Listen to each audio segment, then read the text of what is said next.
Alrighty, sorry about the delay. Welcome back to another thrilling installment of Mecha Mondays.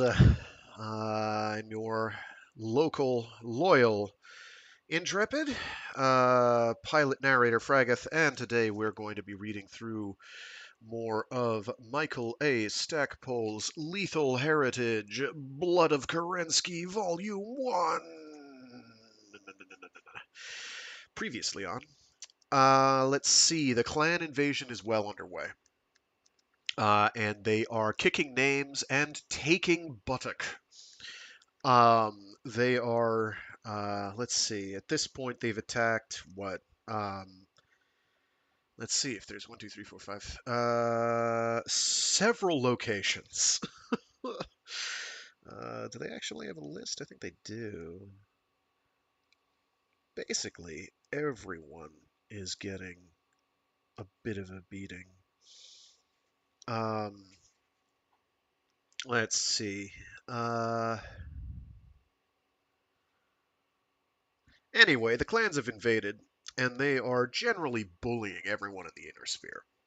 Um, they have a massive technological advantage. Is the biggie?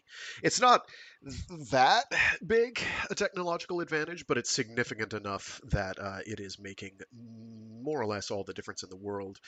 I don't think they've named them yet, but this comes right down to having, as a part of their ground forces, elementals, which are basically the local equivalent of personalized powered armor, and having lots of those floating around being very difficult for your average mech to hit because they're tiny and durable and rather well armed for being so tiny and durable.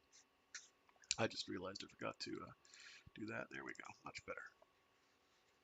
An old clan invasion poster. Advertising the book. Somebody had it lying around and posted the image somewhere on the internet, and so in my efforts to scrape and find whatever I can, I scraped and found that.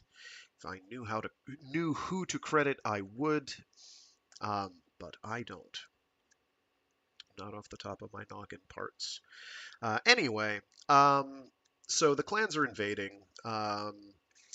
Let's see. Victor Davion Steiner Davion, whatever, is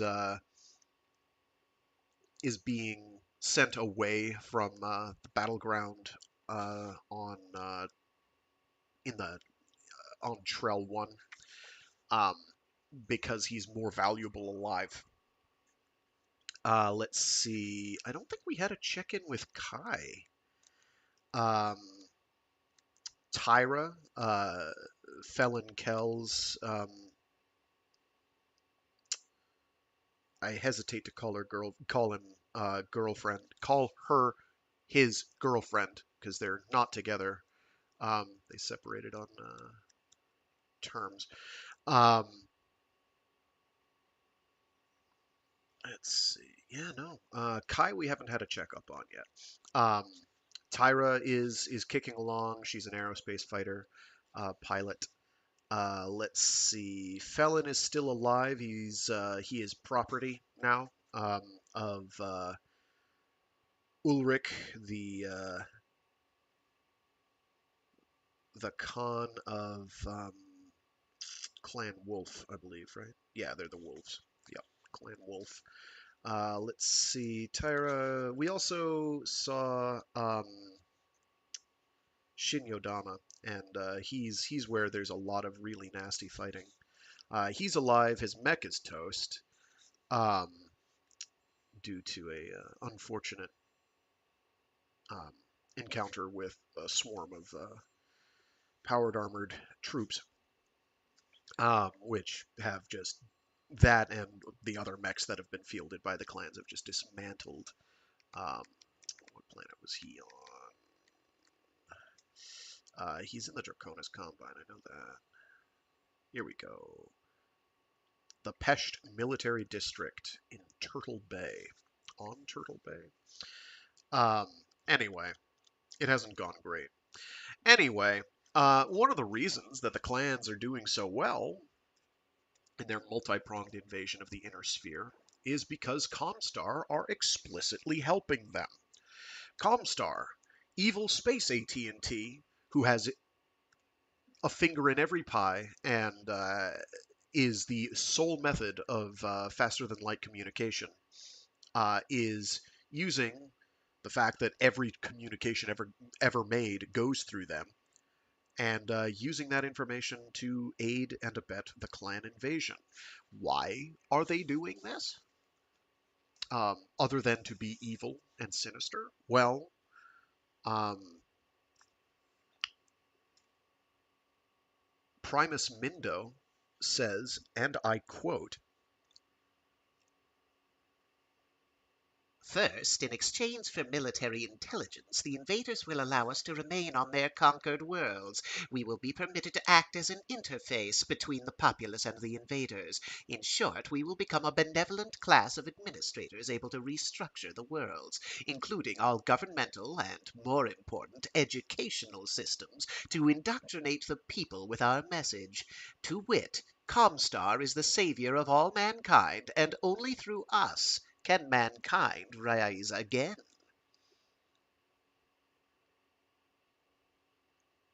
um, let's see.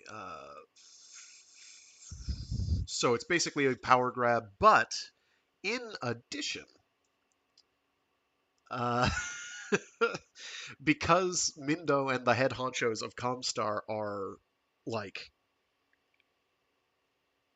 massively into the word of Blake, uh, they are.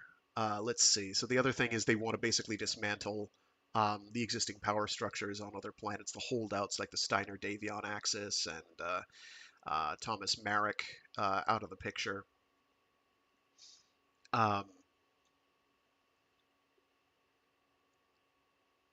and then basically they'll get the clans to spread themselves super thin and then help everyone jump them when they're spread super thin. Um, or at least have Comstar jump them so that they rise up as the rulers. And in short, ladies and gentlemen, the clans and their invasion are a means to an end. I will use them and then discard them. Thereby, and in our own time, the dream of the blessed Blake will come true. I was going to do a thing explaining the word of Blake, but I forgot to do the basic research, so that will not be this week. That would have been the time. Um, it's kind of a big deal that becomes relevant multiple times throughout the BattleTech timeline. I'll try and do a brief rundown of why exactly you should care that they care. Um, there's historical precedent. There's also some stuff coming down the pipe timeline wise that makes it exceptionally relevant. And I'll try and do something on that. I won't do it dedicate an entire episode, but I'll do a little yap. Um, my memory of why the word of Blake is relevant is misty at best. So it's because it's been a while since I've been ensconced in the verse. So with that, though, we will carry on as we hit book 3 of volume 1 of The Blood of Kerensky. And we'll see how things move forward.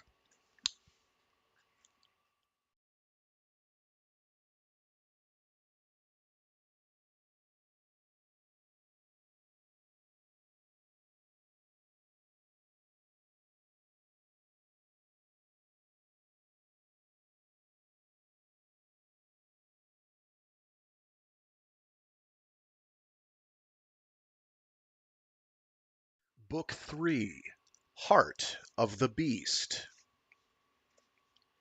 Chapter 19, Edo, Turtle Bay, Pesht Military District, Draconis Combine, 16 April 3050. Shin Yodama clutched the threadbare blanket tightly to himself. The sewer's damp chill soaked up into him through the stone ledge where he sat. Moisture condensing on the tunnel's ceiling dripped down with a dreadful monotony, but he tried to use it as a kind of mantra. Anything, anything to take me away from this place. The two men grumbling next to him broke his concentration. Why do we follow the old man if he is content to keep us down here like rats? These invaders are not a storm that'll blow over. I do not think the old man has the will to fight them. He may be content to die down here in the darkness, the other man said, but I am not. I want to be staring up at the rings when I go. Both men fell instantly silent as someone splashed through the knee-deep stream and approached the forward guard post. Shin drew his pistol, but kept it hidden by the folds of the blanket. The figure approaching through the gloom sped on, seemingly unmindful that he was rushing into danger.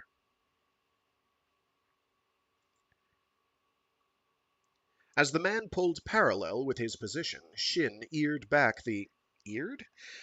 Not eased? Shin eared back the hammer on the pistol. "Who goes there?" he demanded. The figure stiffened, his terror apparent.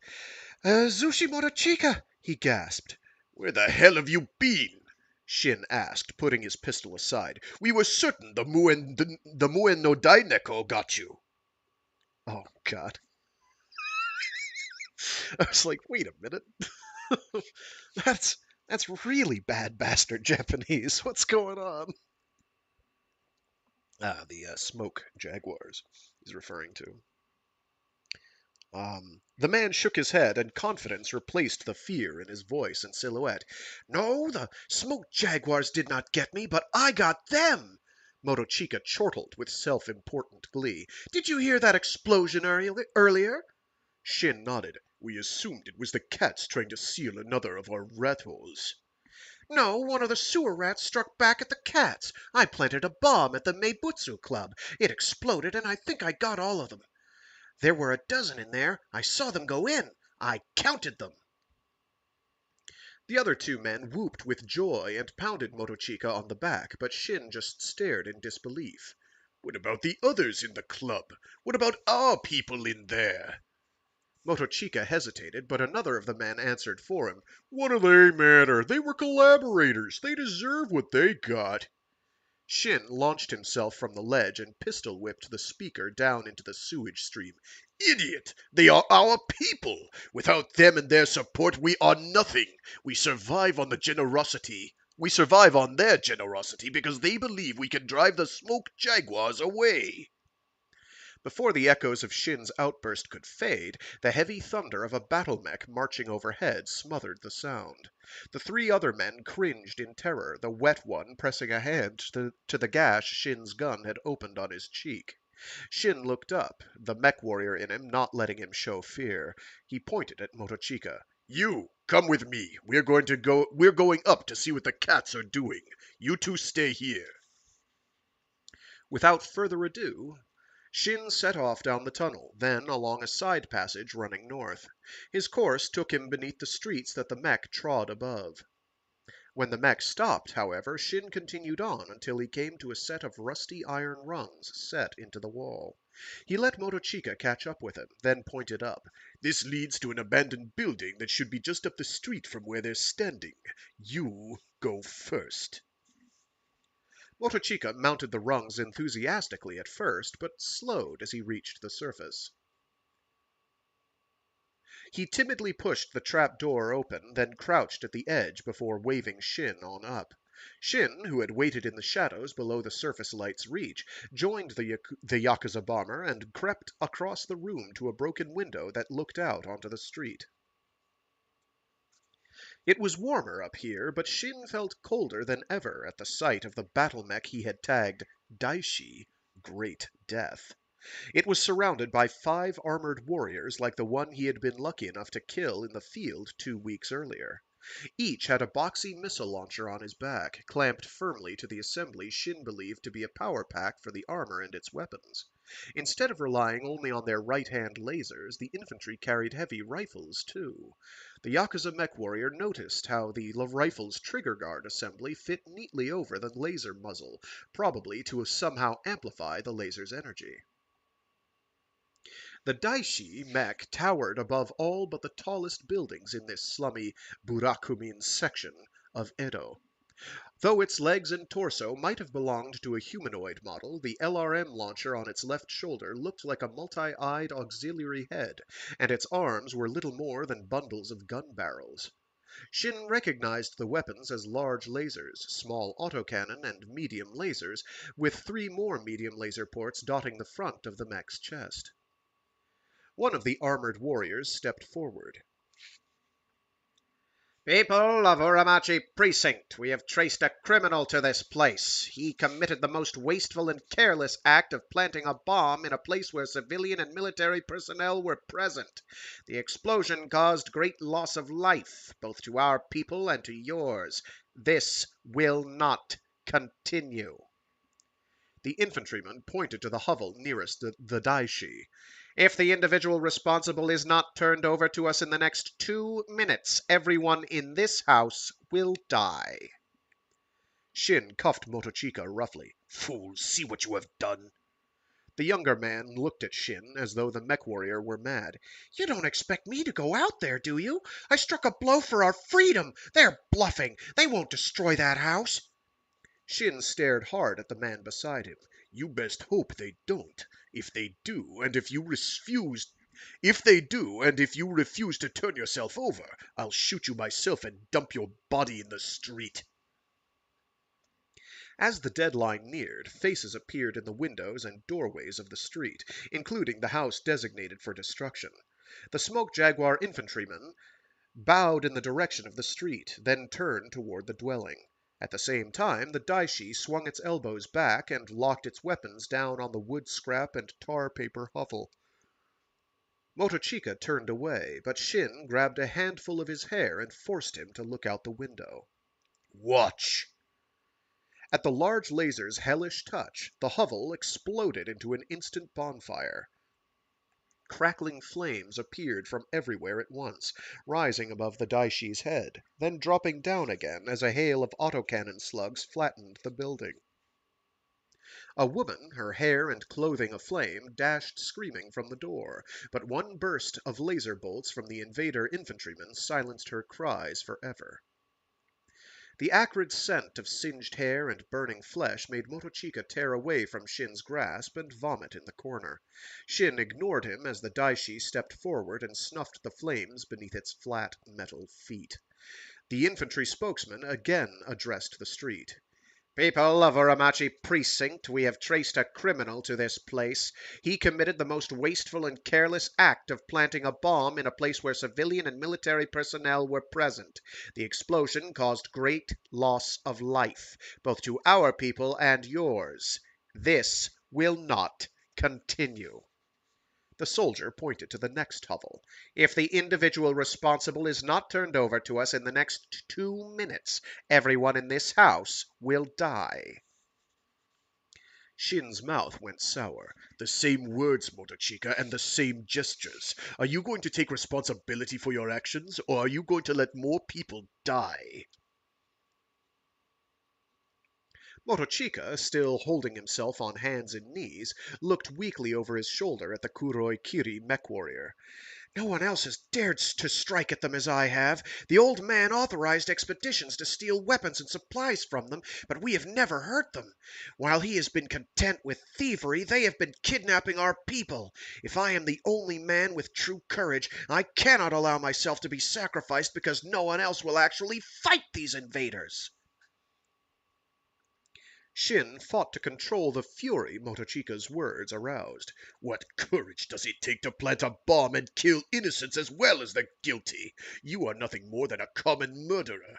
And how is it you claim courage when you huddle here like a whipped cur? There must be more than courage. There must be intelligence and honor in your actions. You are a child striking out blindly, then expecting others to take responsibility for your mistakes.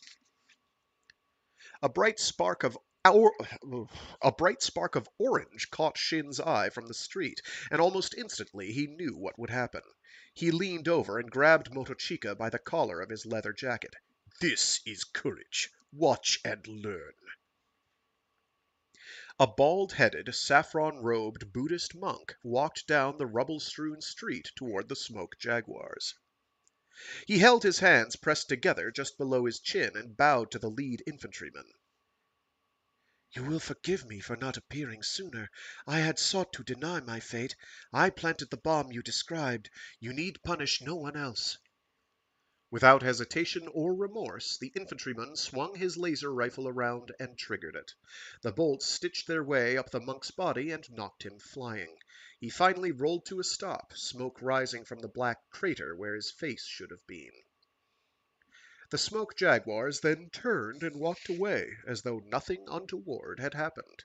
Shin released Motochika, letting him slump against the window casement, then crept across the floor to the trap door. Were I like you, Motochika, I would shoot you, but it is not my place to challenge the old man's authority. I am going to him now to ask for his judgment. If you are the man you claim to be, then follow me.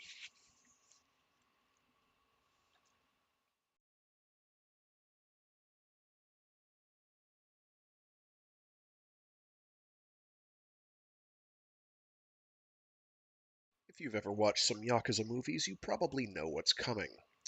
Deep beneath the streets of Edo, the old man held court in a dusty, dimly lit room. Though small and skeletally frail, he was still possessed of great power. He stared mercilessly at Motochika's kneeling form, then lifted his gaze up enough to include the entire audience in his displeasure. From his position off to the side, Shin felt insulated from the old man's ire, but embarrassment and shame radiated from the other Yakuza in the room. So, Motochika Zushi, the old man spat out, you presume to know what is best for us in this war against the smoke jaguars? You have had a revelation that gives you wisdom beyond your years. You have fathomed my thinking and believe you know the perfect strategy. You have decided I am a doddering old fool who knows nothing, and this prompts you to plant a bomb that kills more of our people than it does of the enemy, and then you allow a blameless monk to pay for your action?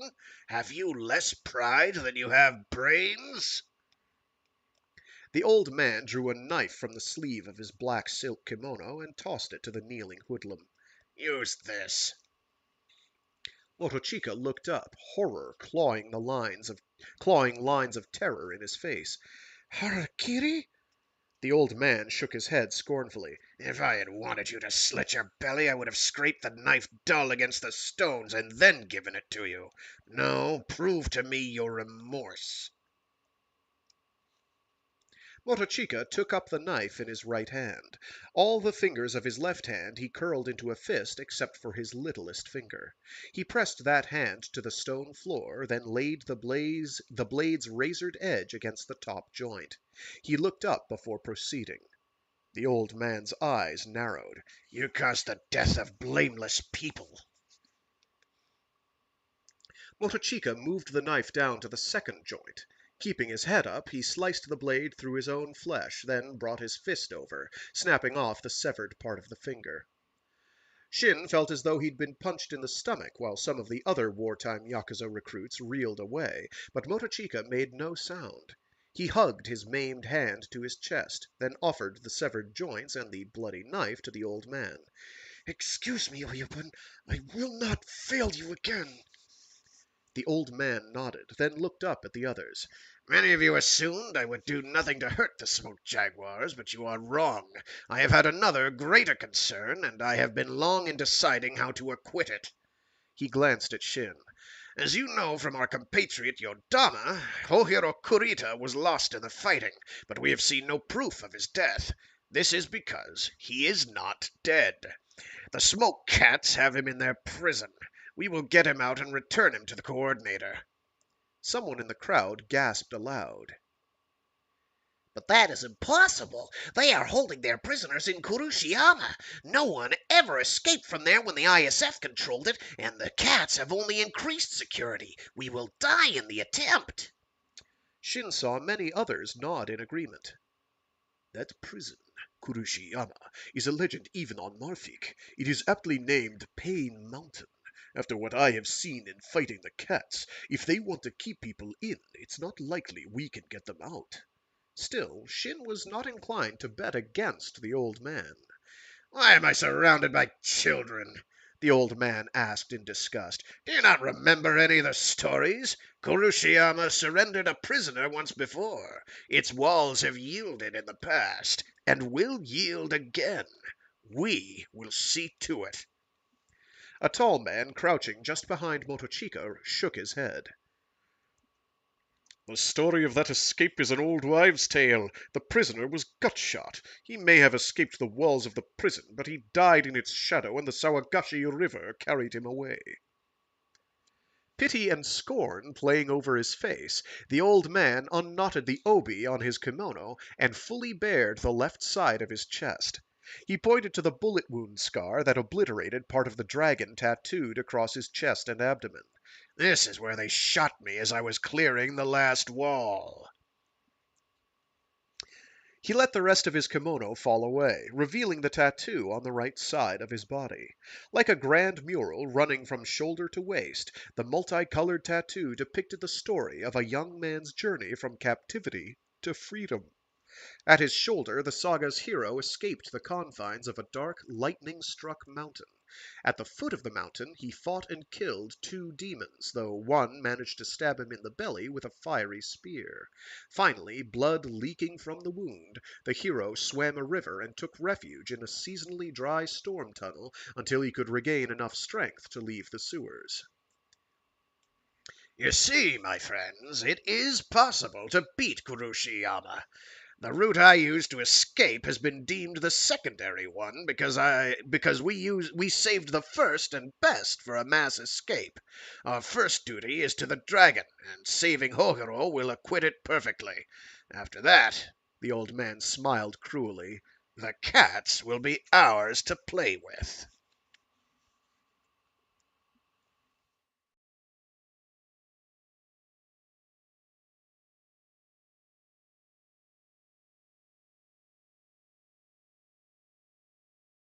Jeez. I can't remember some of these voices. We're going to have to fake it. Chapter 20. Avalon City. New Avalon. Crucis March. Federated Suns. 30 April 3050.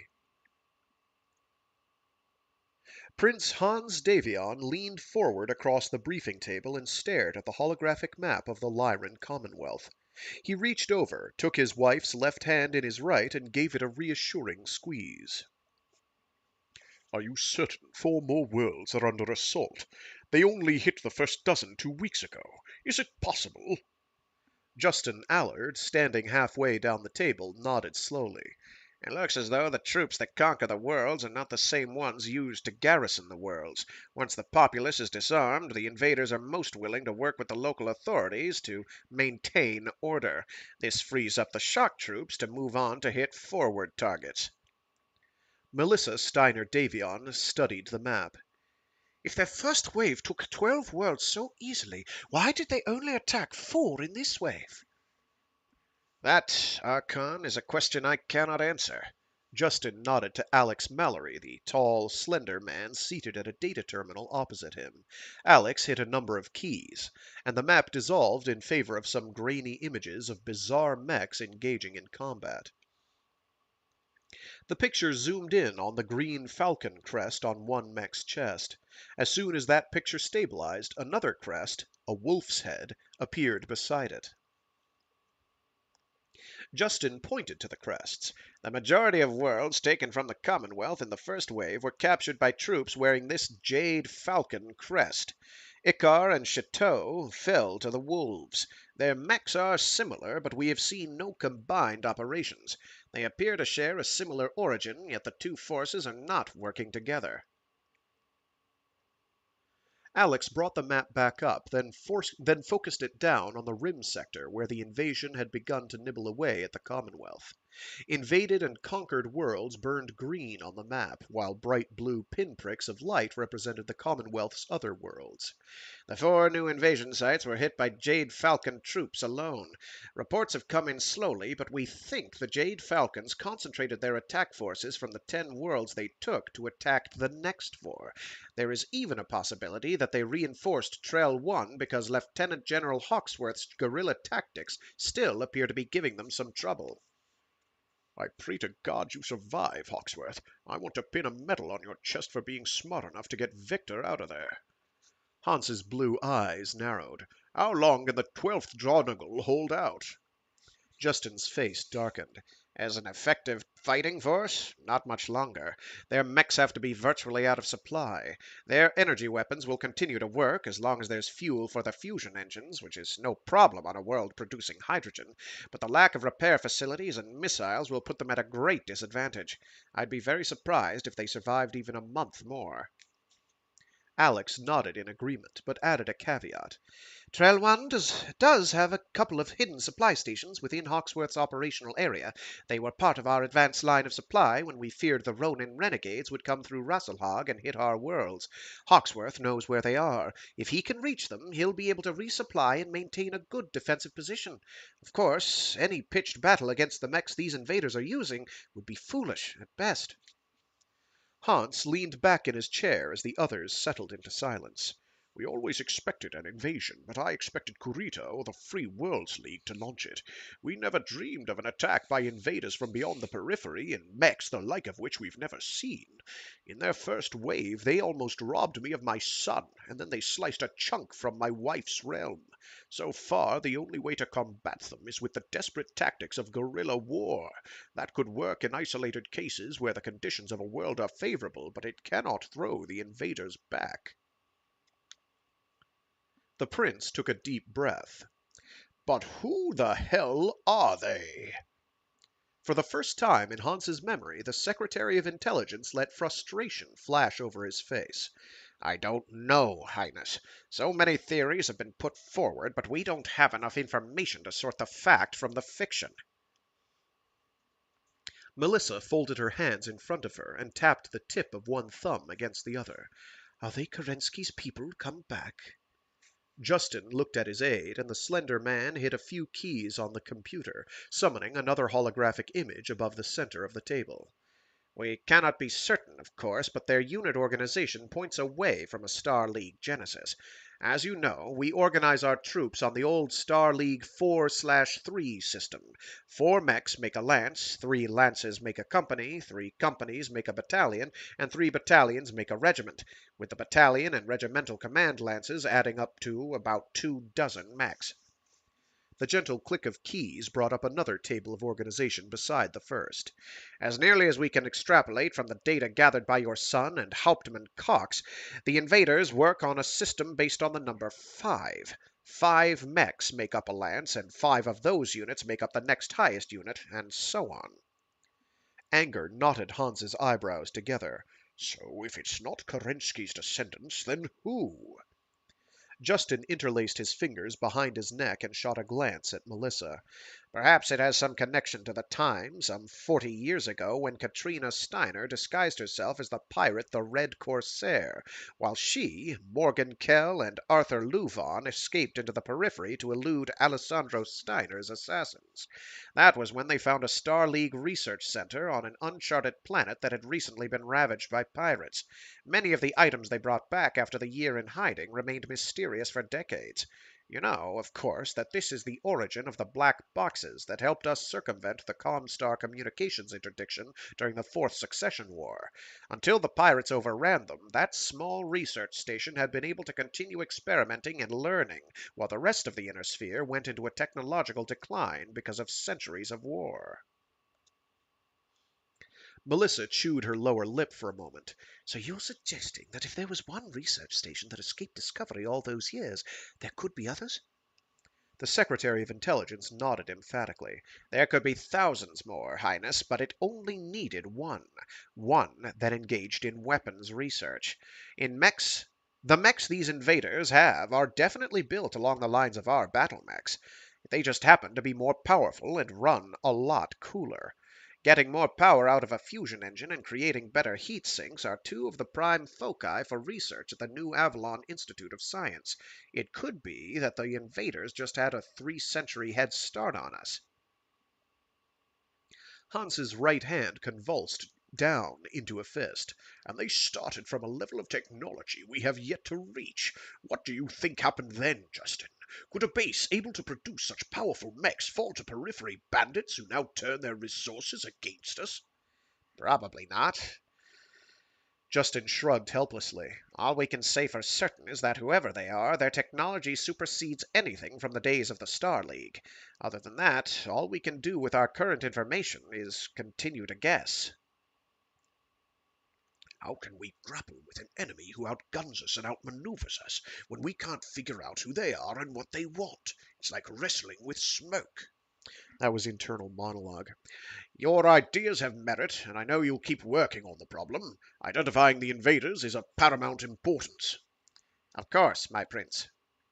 Davion's blue eyes flicked up and met Justin's dark gaze. Have we had any word from General Hawksworth? No, Highness. It is believed he destroyed his black box just after sending Victor away. We are not certain if any of the supply depots have a working model. If they do, a message could be on its way to us now. The spymaster knotted his fists in frustration. Even if he had sent us a message, it would take over a week to reach Tarkad. And if he sent it here to New Avalon, it would take almost a month. The Archon leaned forward. He hasn't been able to send a message out through ComStar. Justin shook his head. Either the invaders have quarantined all ComStar outposts, or else ComStar is working with the invaders so they won't interfere with their business of running messages between the stars.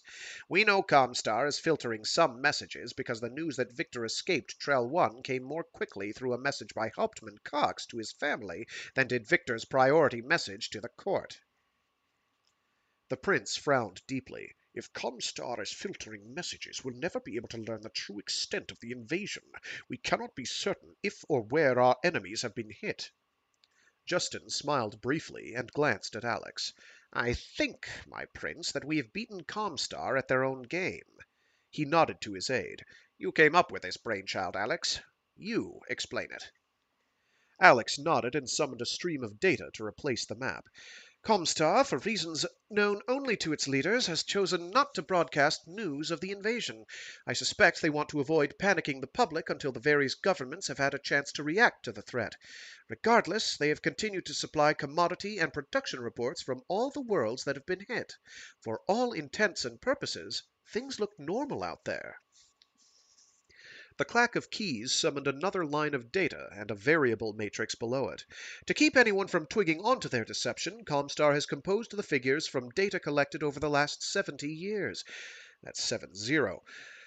The figures look correct because they once were correct. I compared the numbers with our database for the same reports. It took some work, but I think I figured out the pattern. Someone at ComStar is sloppy and hasn't varied their algorithm. By using it on the data they're supplying for the other likely target worlds, I think we can pick out where the invaders have hit Rasselhag and the Draconis Combine. The map returned as Alex worked his magic on the computer. Instead of just pressing the Lyran Commonwealth's rim worlds, he expanded the map to show likely invasion sites in Rasselhag and the Combine. As you can see, things are going best for the invaders in the section of Rasselhag nearest the Commonwealth border. I believe this is the area being rolled over by the wolves. ComStar's data on the 5 worlds of Chestreg. Cseszereg. Chestreg.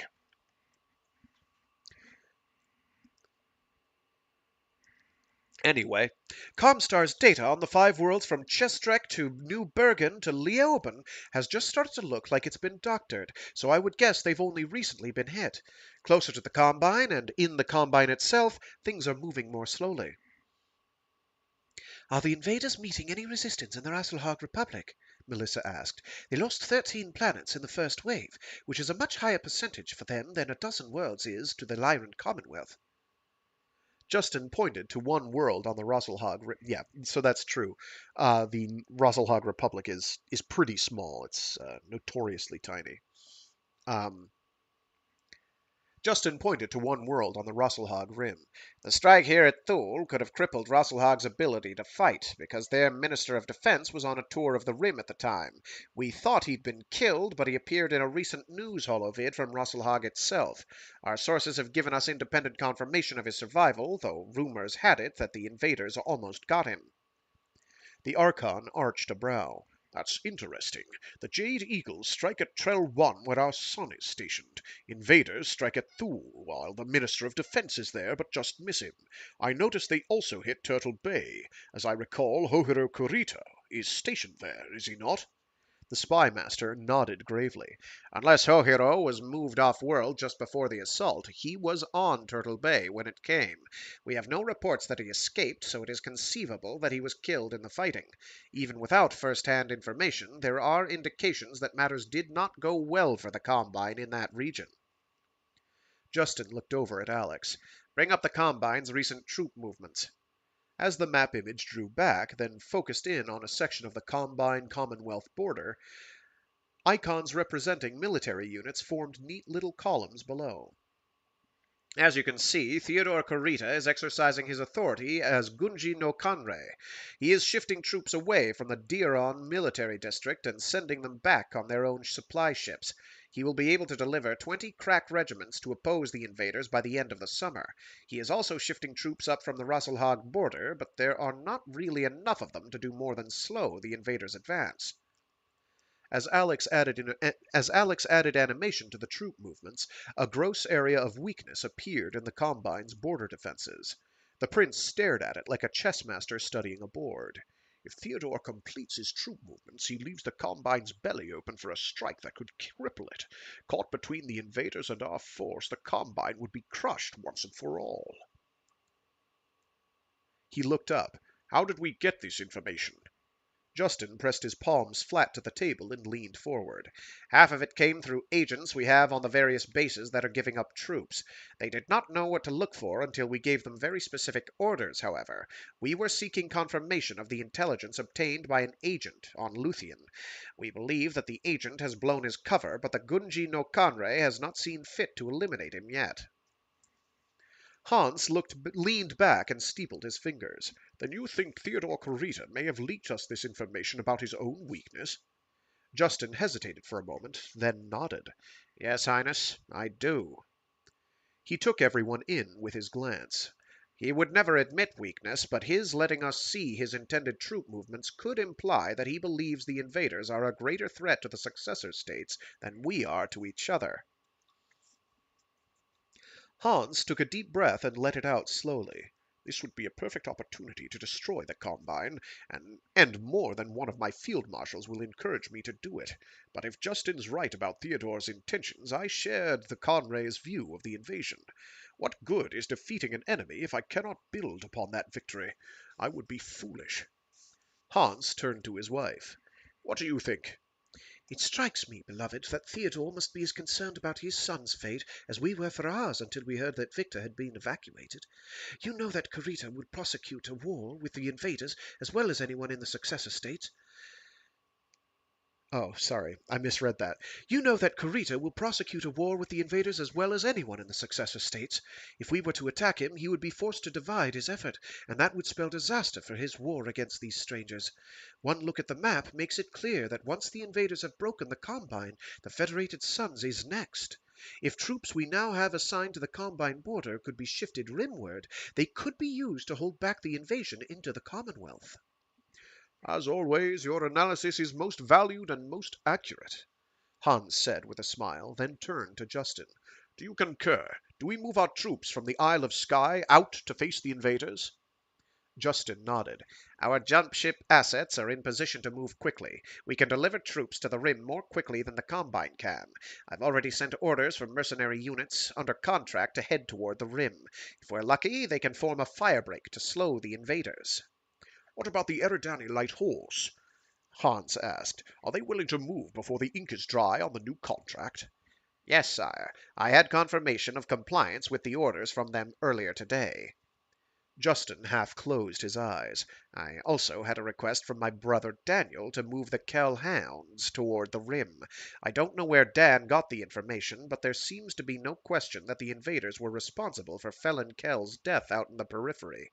I gave him permission to move both regiments to Sudeten, as I thought that would be a good rendezvous world for whatever forces we're going to send forth. The prince smiled appreciatively. Excellent thinking. Any word from Jamie Wolfe? No reply to the message I sent 2 weeks ago. I do know, however, that Epsilon and Zeta regiments have been withdrawn from their duty posts in Andurian, and Thomas Marek is rather upset that he was not warned about it. They appear bound for outreach. I see. The prince sat forward, resting his elbows on the table. Wolf's calling his people home for some kind of meeting, I suspect. When they make a decision, we'll hear about it. Hans paused as he studied the map. Issue orders for the 1st Cathale Uhlans and the Deneb, Arcturan Guard, Lyran Guard, Royal Guard, and the FC regiments from Sky March to depart for Sudeten. Let Morgan know he's in charge of this army group and route Victor to Sudeten. We'll move troops from the Crucis March up to reinforce the Terran corridor and Sky. The prince caught himself as his wife's silence and the flash of pain in Justin's eyes finally registered on his brain. Forgive me, Justin, for asking you to issue that order. I know your son is in the 10th Lyran Guards. The secretary raised his head proudly. I am certain he will serve you well, my prince. Of that I have no doubt, Justin Allard. The prince's eyes narrowed. But I recall a time 23 years ago when I told your father to order another man to kill you. Both he and I knew that issuing such an order was the only way to keep you alive while you were under cover, but I know how difficult it was for your father. I never imagined I'd have to put anyone else through that again. Melissa looked up at him. Then why do you put yourself through it? Hans took her hands in his. I can order Victor to meet with Morgan on Sudeten with a clear heart. You and I know that he would never accept being left out of the planning. He would be there, with or without orders, so forbidding him to join the fight would do no good. I think it is better to let him know we have confidence in him than to have him imagine we do not.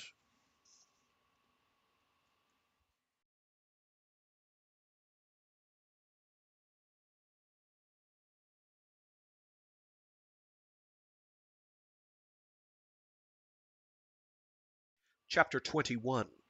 Jump Ship Direwolf, L5 Orbit. New Bergen, Rasselhag Province, Free Rasselhag Republic, 3rd May 3050. Felon Kell jabbed Griffin Picon in the side with his elbow. Don't watch me, Griff. Watch the Stravag door. The shorter, broadly built blond man grunted with the blow and turned his attention to the closed portal to the bondsman's dormitory. You're learning to curse in the clanner's tongue quickly enough, Kell. Come a time we won't be able to tell you from them. How much longer will it be? Not long, and if you'd been cursed as a malingerer as much as me, you'd quickly pick up the words, too. Griff laughed. Yeah, that Vlad really has it in for you, doesn't he? Queeneg, Griff. You're supposed to end a question like that with Queeneg, if you want to speak like a clanner. And you are not to use contradictions, Felon, the pirate reminded him. And, all Queenegs aside, that Vlad's hatred for you goes bone deep. All because I ruined the paint job on his mech.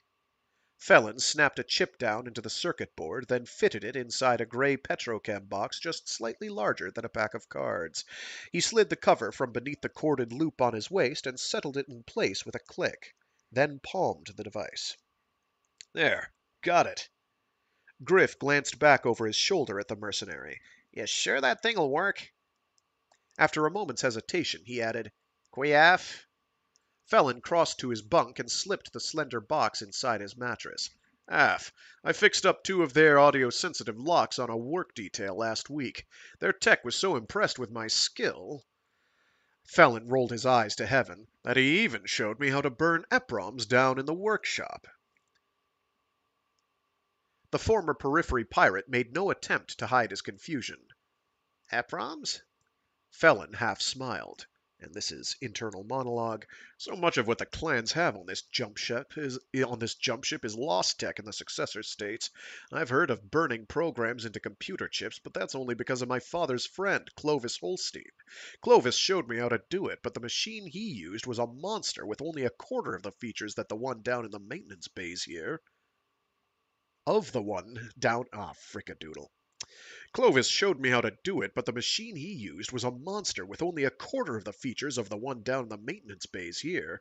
With equipment like that, it's no wonder their mechs are so superior to ours. That's the end of the internal monologue. An EEPROM is a computer chip. It holds the program, the information and instructions that makes machinery work.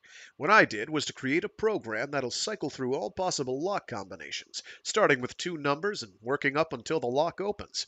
The little lights on the box show you how many numbers are being checked in the current series. Griff shook his head.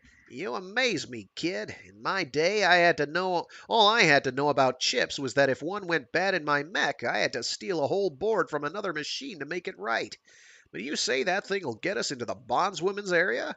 Felon nodded solemnly. I have to do some soldering next time I'm in the shop and get some power cells for it. But after that, if the door has a lock, this will open it. Griff clapped his hands once, sharply. Yeah! Won't everyone be happy to hear that? I haven't seen my little Mariana in far too long. What's wrong? The young mech warrior forced the sour look from his face. I don't mind you knowing about this lockpick. You're responsible, and I appreciate your keeping the others off me when Ulrich transferred me into this dorm. Felon looked around at the large room filled with bunks whose blankets were a shade deeper than the prison gray of the walls and cold metal deck. Monologue. Tossing me in with this pack of pirates could have been a mistake, but I don't think Ulrich makes many of those. I suspect he wanted to see if I could survive in this viper pit. Felon sighed. I just don't want Kenny Ryan getting his hands on it. His turbo lift doesn't quite make it to the bridge, if you know what I mean. He'd want to use my lockpick to get into the armory or the mech bays or the bridge, which would cause real trouble. Griff's green eyes widened. It could get us into those places? The Kell Hound nodded. As I said, if it has a sonic lock, this will get you in. Still, those places have guards and are very secure. I wouldn't mind if Kenny got his head toasted by a laser bolt or two, but I'd hate to think of the other casualties. You and I both know he wouldn't have the guts to go alone. The only reason Kenny became leader was because he saw which way you all wanted to go and jumped out in front.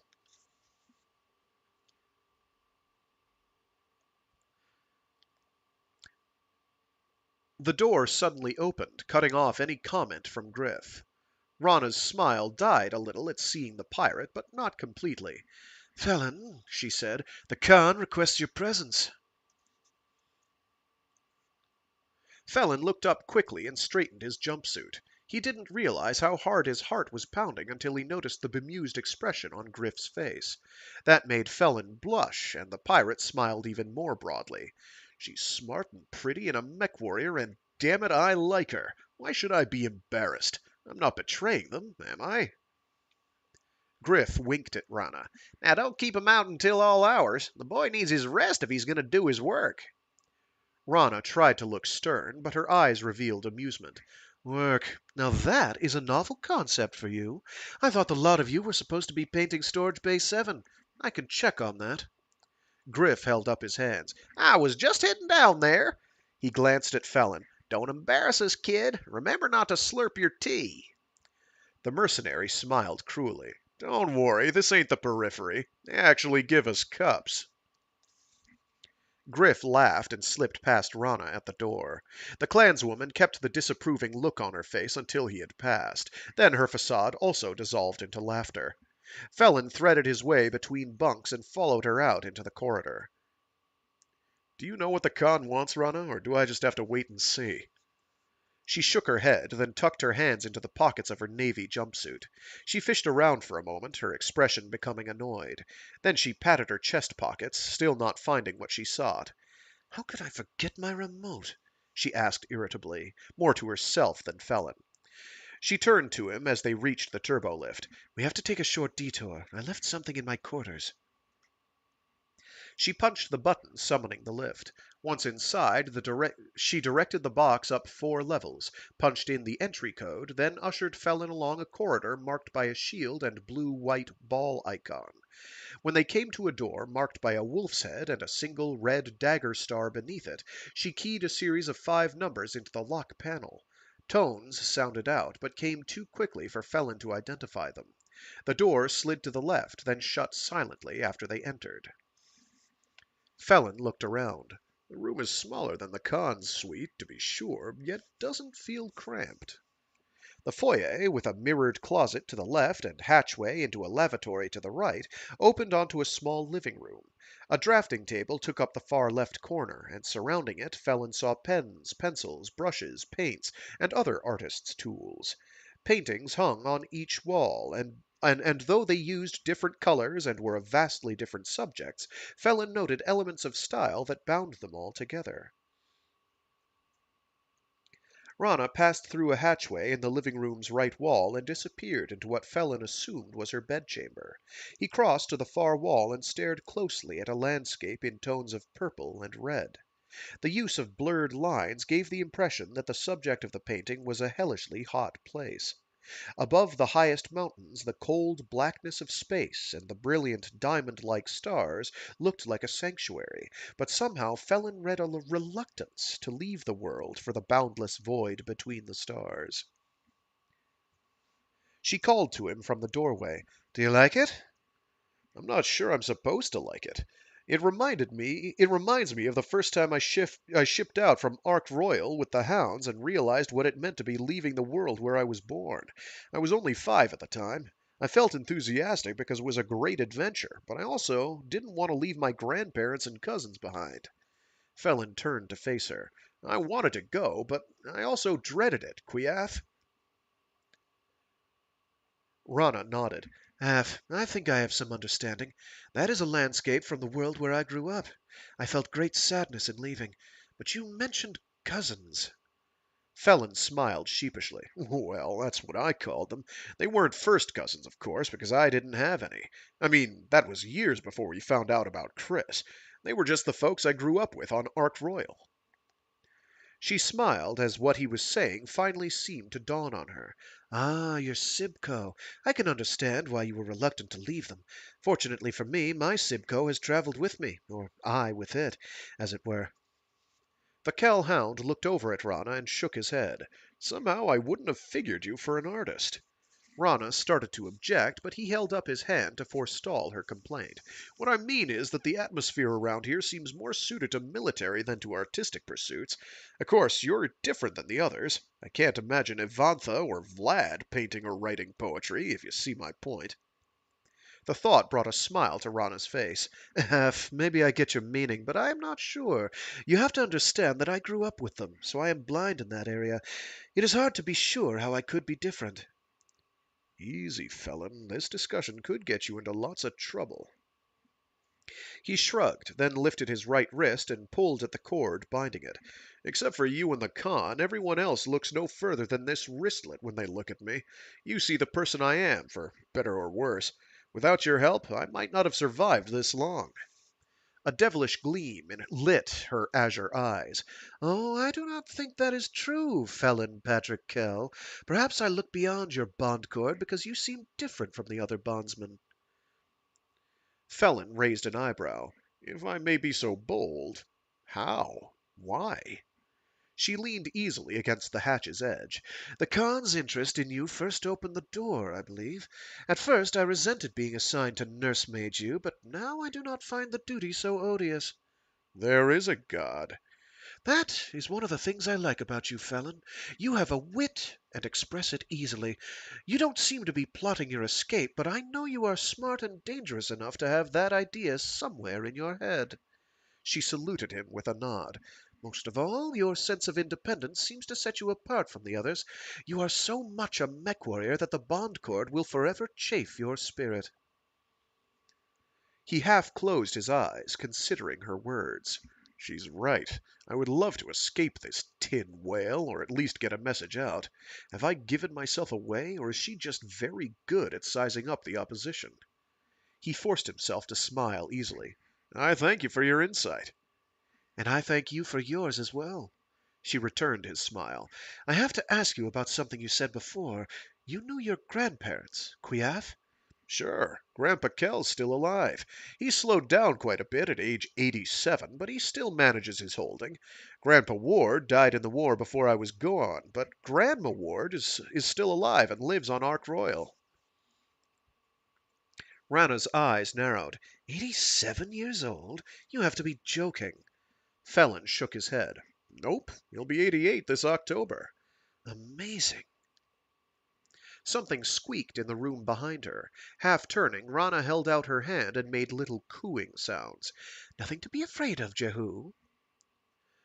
A dark creature scuttled its way onto her arm and perched on her shoulder. Felon blinked twice and pointed at it with his left hand. What in the hell is that? Before Rana could answer, the creature leaped from her shoulder and spread its bat-like wings. Long tail whipping through the air to steady it in flight, the furry animal flew straight at Felon. It swooped low, then arced up and landed on his forearm, wrapping its prehensile tail around his wrist. It flapped its wings twice to steady itself as Felon got used to its weight, then it loosened its tail grip and walked up to his shoulder. Its face, hind parts, and tail made it look like a small primate, but the wings marked it as a creature apart from monkeys and apes. It chattered melodically on his shoulder and gently wrapped its tail around Felon's neck like an old friend draping his arm over the mercenary's shoulders. Red and white stripes of fur on its face made it look comically fierce. Rana stared at him. That is incredible. Jehu never takes to strangers. What did you do? Felon shrugged gently so as not to disturb Jehu. I don't know. I don't even know what Jehu is, so I can't imagine what I did to inspire his trust. Her, Rana corrected him. Jehu is a surat. They are native to one of the worlds beyond the periphery. They are intelligent and highly domestic, which puts them 2 steps above most of the life forms in the periphery. Hey, be careful. You pulled me out of the periphery. Rana bowed her white-maned head. Present company excluded, of course. After all, Jehu likes you, which means your life form is clearly superior. She looked at the Surat. Jehu, go to bed. Eat later. Jehu unfurled her wings and hugged Felon's head, an experience he found much like being smothered with a musky sweater, then leaped into the air. Rana turned sideways and slipped out of the doorway as Jehu swept her right wing up and banked out through the opening. Banked. There is no out, because out is the next line down. That's why. Rana turned sideways and slipped out of the doorway as Jehu swept her right wing up and banked through the opening. Rana smiled at the creature, then guided Felon out into the corridor. Keeping Jehu is my one luxury. Reaching the turbo lift, Felon punched the button on the wall. Yeah, pets are special. Do you have one, Quiaf? The mercenary shook his head. Had. He was a dog named Grinner, a mongrel with even some wolf blood in the mix. Called him Grinner because he always had his mouth open in a leer that could turn into a bark or a growl or a big wet slurp with his tongue. Felon smiled, but sadness crept into his eyes. Rana followed him into the lift, then laid a hand on his forearm. What happened to him? He died. Felon swallowed, trying to choke back the lump in his throat. We were on station in the Free Worlds League, very close to the border with the Capellan Confederation. Chancellor Romano Lau had sent a Maskirovka assassin to kill Dan Allard. He was a major at the time, and his family. Dan is Romano's brother-in-law, and that witch decided to kill his whole family to get at Justin Allard, Dan's brother and husband of her sister Candace. The assassin got the wrong house and assumed I was one of Dan's kids. Grinner came at him like a shadow. He never growled or barked, just leaped and took the man down. I woke up when they crashed into my nightstand and I heard the vibroblade, but it was all over by then. Grinner ripped out the assassin's throat, but the assassin had carved my dog up. Felon rubbed his hands against the chest of his jumpsuit. He never even whimpered, just kept grinning with those bloody teeth until he died. Rana took Felon's left hand in both of hers and gave it a squeeze. Your grief is mine. She looked up into his green eyes and hesitated, then looked down again. I am glad you were not hurt. Yeah, that was definitely the upside of the whole experience. The Kell hound sighed heavily. I named my mech Grinner after the dog. Always was a good omen until I ran into Vlad. She squeezed his hand again. The lift door opened, but she kept hold of his hand even after they'd stepped into the corridor. Felon tried to read her expression as their fingers drifted apart, but her profile revealed nothing. Does she just feel sorry for me, or is there something more there? I'll admit to being confused and not a little gun-shy after Tyra. It must be pity. It must be just pity, nothing more. Remember, Felon, you are an outsider and a bondsman, and these people, ultimately, are your enemies.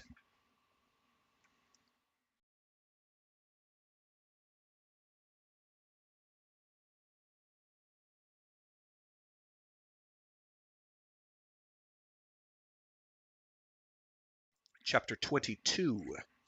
Jump Ship Direwolf, L5 orbit. I assume that's Lagrangian point 5. Orbit, New Bergen, Rasselhag Province, Free Rasselhag Republic. 3rd May, 3050. Instead of taking him to the Khan's personal quarters, Rana guided Felon through a deck he had not visited before. Here the shield icons were more fearsome, especially one of a human figure with both arms raised above its head, a lightning bolt in each hand, and another showing a single eye hovering above crossed laser rifles.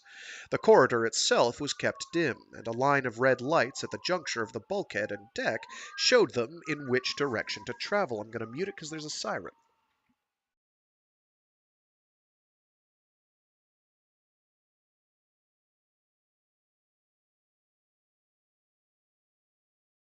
You guys may not have been able to hear it, but I can, and it's very distracting. Felon realized it had.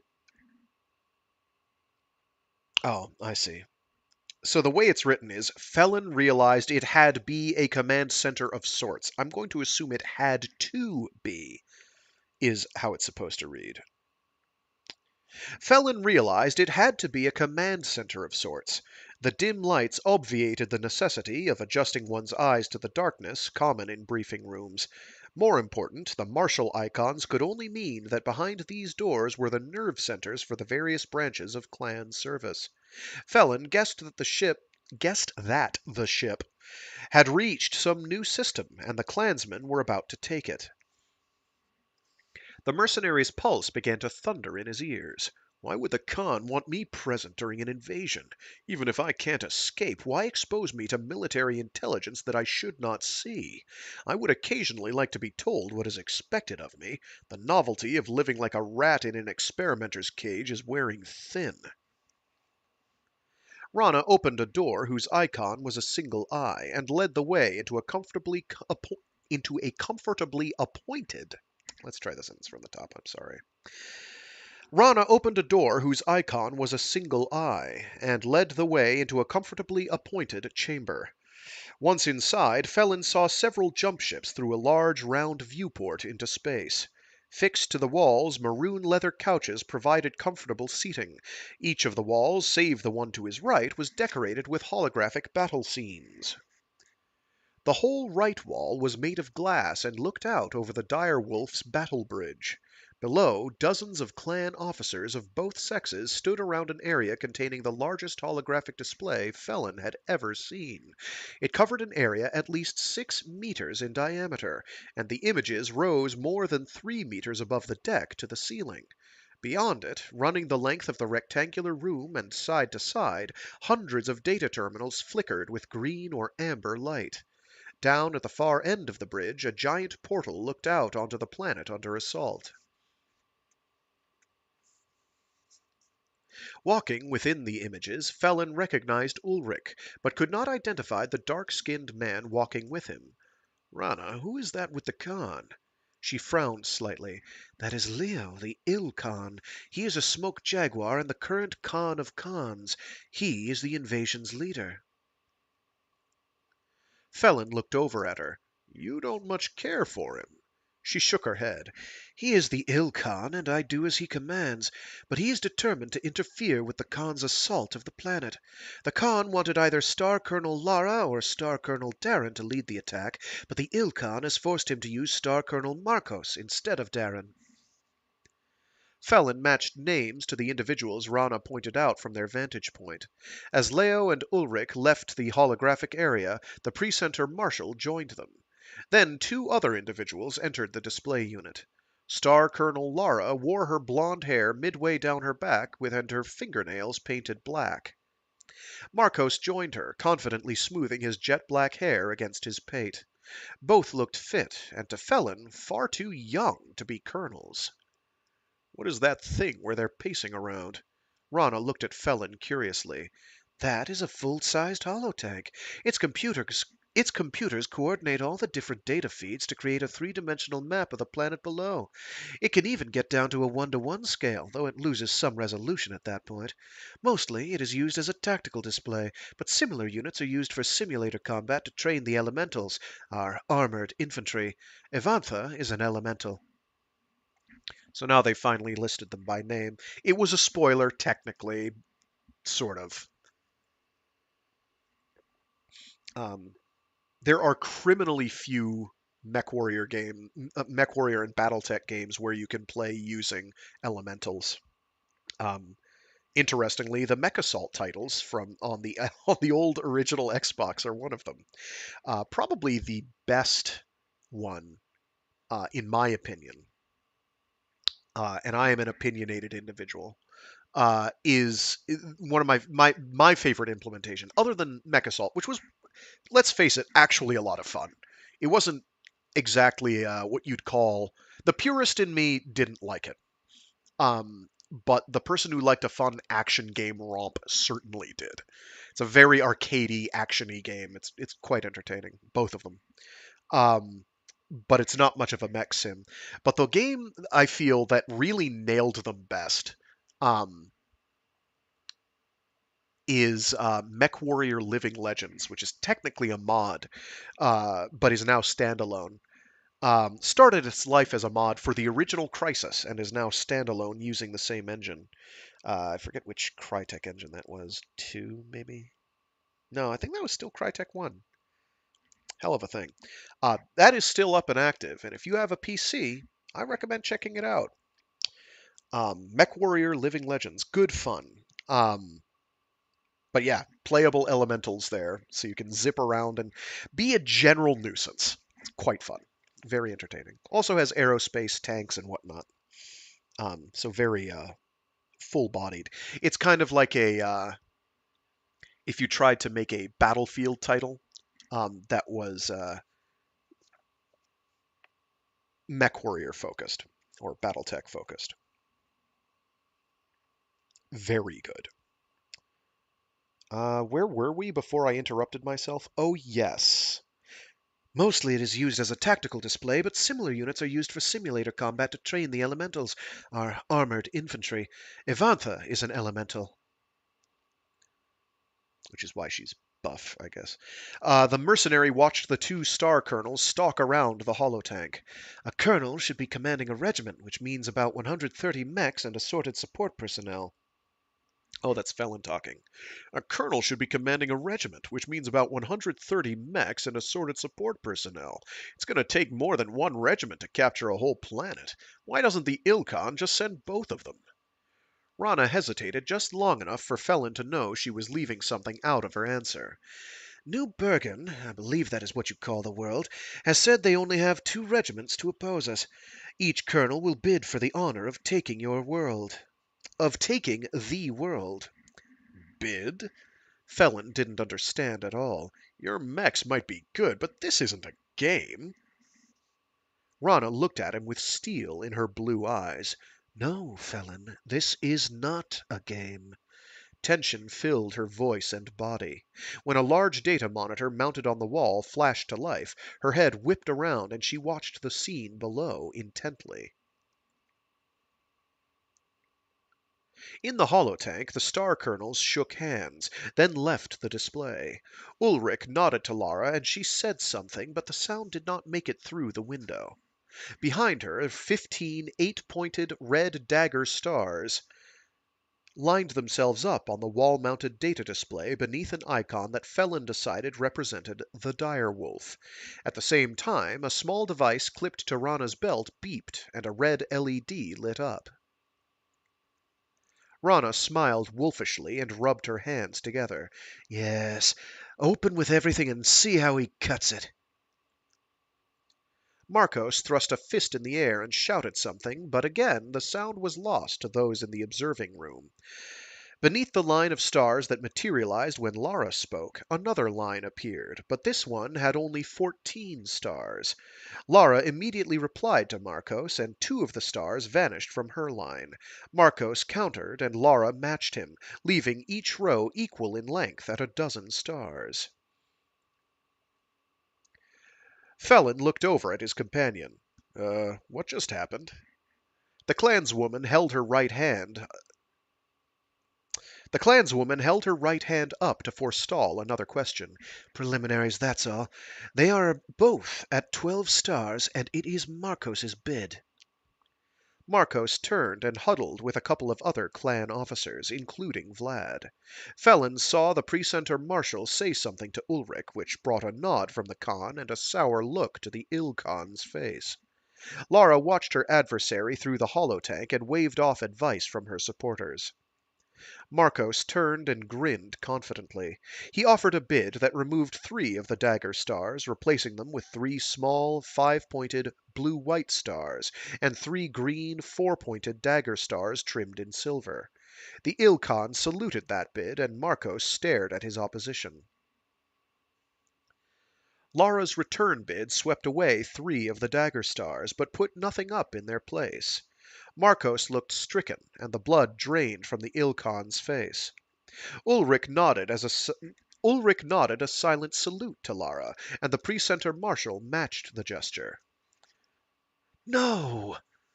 Rana looked down at the device on her belt as the red light died. Anger and frustration warring for control of her face, she slumped down on the couch beneath the window. Why bid my star away? Felon folded a leg beneath himself and sat beside her. What's the matter? Can't you explain any of this to me? She turned to him, staring angrily as though she didn't recognize him. Then her mood softened to take him in again. Lara and Marcos were bidding to see who could take the world with the least amount of equipment and personnel. Each of the red dagger stars represents a star of mechs. The small blue-white stars represent a star of aerospace fighters, and the green dagger stars are elementals. Marcos's bid substituting 3 aero stars and 3 elemental stars for 3 mech stars surrendered him no power.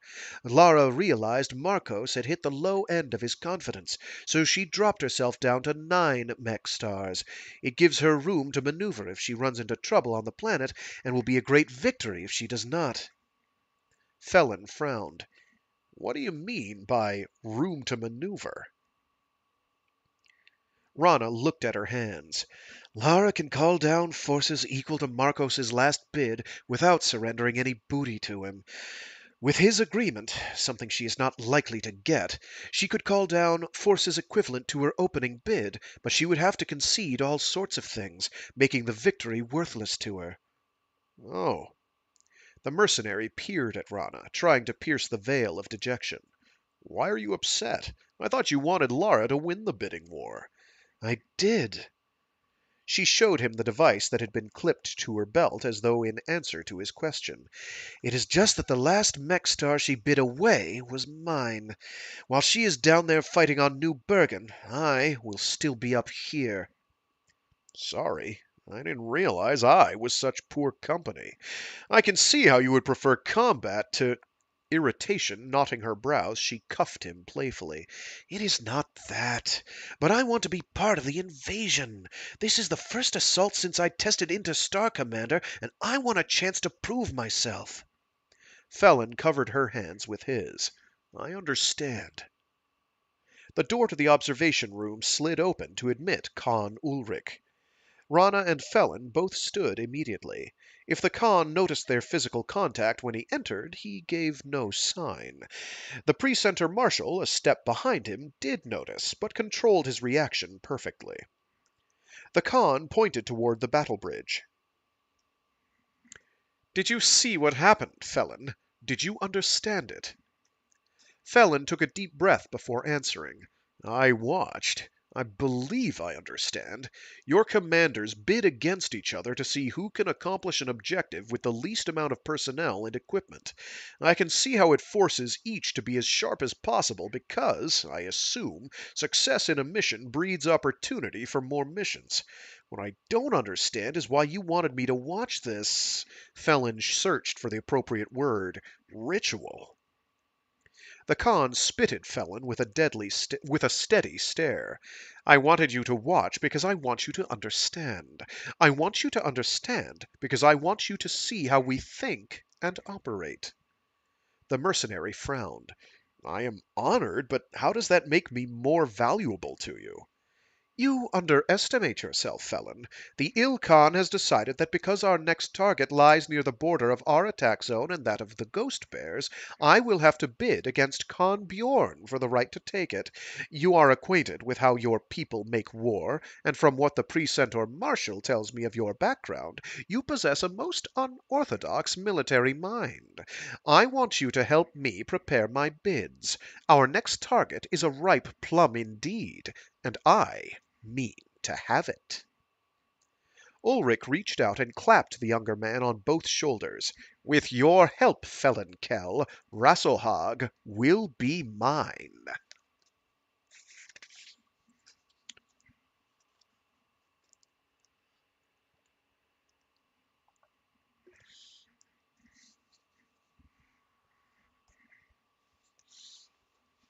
Chapter 23. Edo, Turtle Bay, Pesht Military District, Draconis Combine, 7 May 3050. Crouched in the darkness of the storm drainage tunnels beneath Kurushiyama, Shinyodama adjusted the light sensitivity of his mirrored faceplate. The device, which had been given only to the Yakuza's wet team, concentrated the available light streaming in through the small round drainage hole above them. With the amplification, the meager light pouring down through the drains dotting the tunnel's spine looked like harsh spotlights. Harsh. Harsh spotlights. There we go.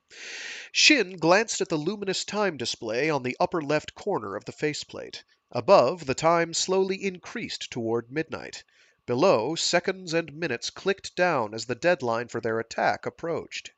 Shin smiled, trying to fool himself out of the nervousness that had his stomach churning. "We're here a full minute ahead of schedule. 3 minutes and counting." The wet team had approached the prison by swimming beneath the Sawagashi River, then located the Ferrocrete tunnel where the old man had found temporary refuge after his escape years ago.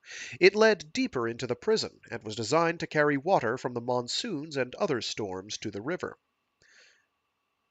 The 2-meter diameter tunnel had long been dreamed of as an escape route, but all the drains leading down into it were too small to admit any prisoner, and no one had the equipment to break through the ferrocrete that lay between him and the path to freedom.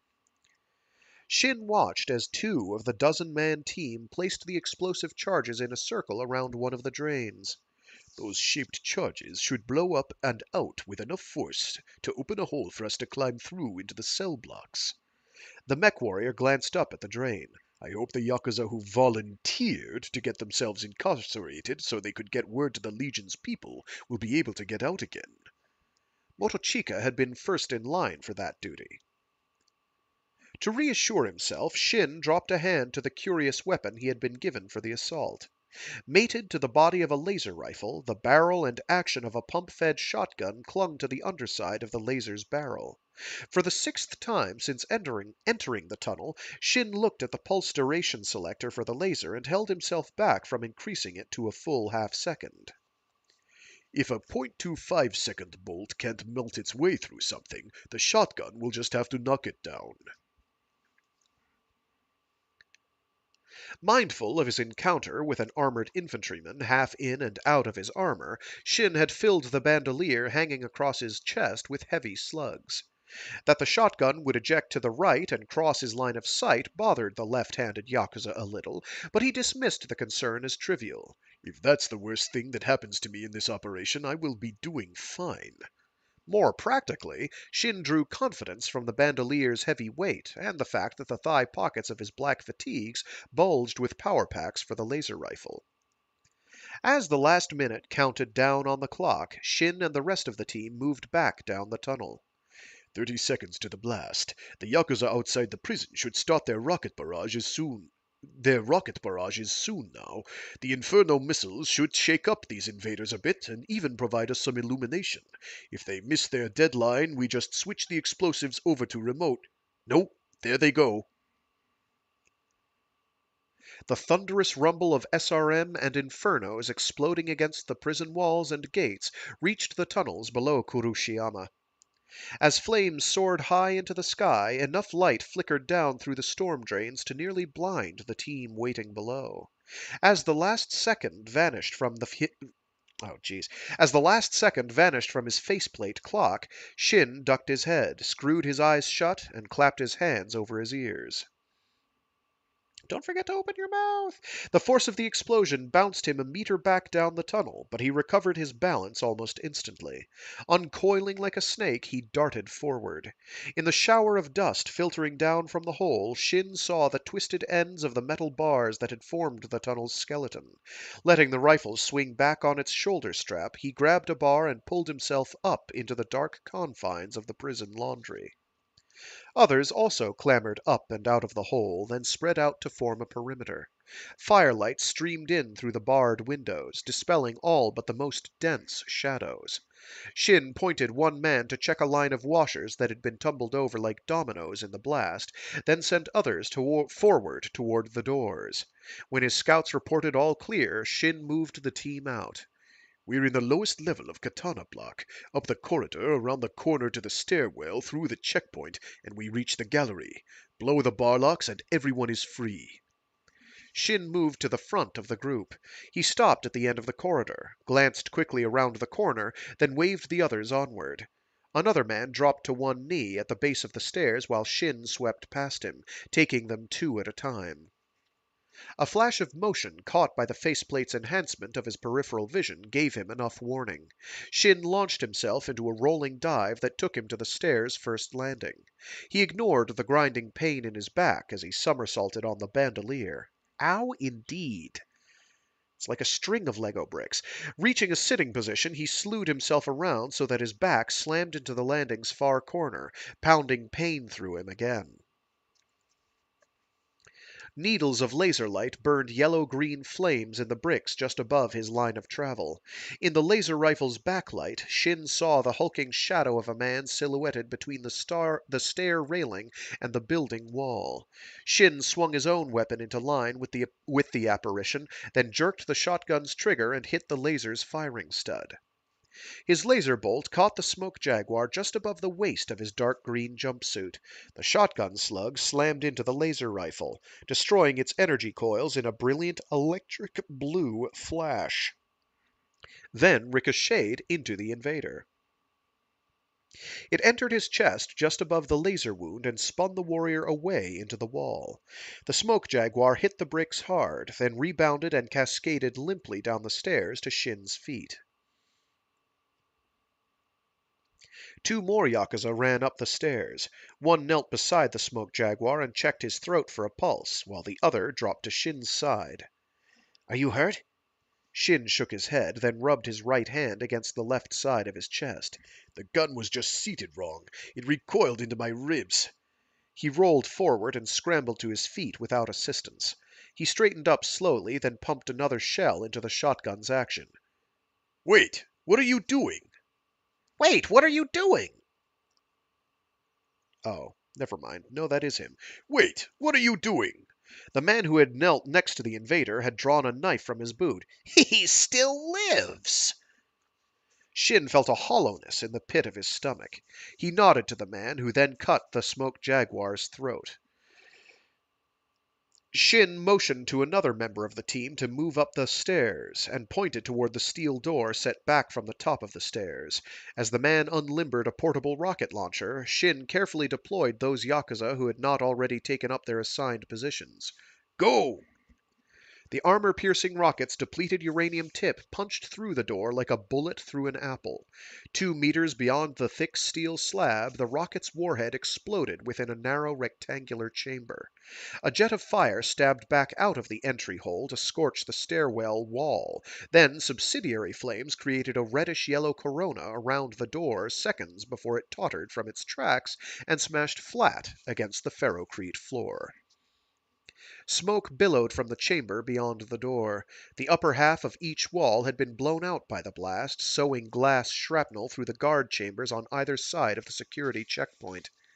Through the smoke and beyond, Shin saw into the gallery. 2 Yakuza moved in low, then lofted anti-personnel grenades into the guard stations. Twin explosions sounded one after the other, and some of the barbed plastic flechettes from the grenades bounced out to the stairs. One of the 2 men rose up and took a step forward, then hesitated for a fatal second. 3 scarlet laser bolts shot through the smoke and punctured his chest. Energy only partially spent, they burst through the back of his black tunic, igniting cloth as they did so. The Yakuza spun around, collided with the railing at the top of the stairs, and pitched head over heels. He made a Wilhelm scream as he fell. His body landed with a wet thud at the bottom of the stairs and lay very still. Don't worry, it doesn't say anything about Wilhelm screams, but it was pretty campy. I've seen this action movie. In fact, I've seen it a bunch. It was a good one. I had fun. I couldn't tell you its name. Probably it had Dolph Lundgren or Arnie in it. I can't remember now. Where were we? Right, his body landed with a wet thud at the bottom of the stairs and lay very still. The blood-streaked smoke jaguar in the guard's chamber disintegrated in the withering hail of return fire. Dozens of little fires burned like votive candles in the wall beyond his position. The furthest forward Yakuza stayed low and moved through the checkpoint. His appearance on the other side of the doorway brought a cheer from the inmates, while more detonations shook the building from inside. Yamato, prepare to blow the bar locks. Shin waited until Yamato had climbed through the empty windows to the guard station before he charged into the gallery. Even though he'd studied plans of the building to where he found himself wandering through it in his dreams, the reality of it shocked him. This is a waste bin for humanity. Rising up to a height of 10 tiers, the gallery formed a gray, cold, ferrocrete canyon separating dark walls dotted with even darker holes. Arms and legs jutted between prison bars like insect appendages hanging from the mouth of a lizard. Thousands of voices echoed through the room, filling it with a murmuring chaos that drowned out all but the sharpest explosions from outside.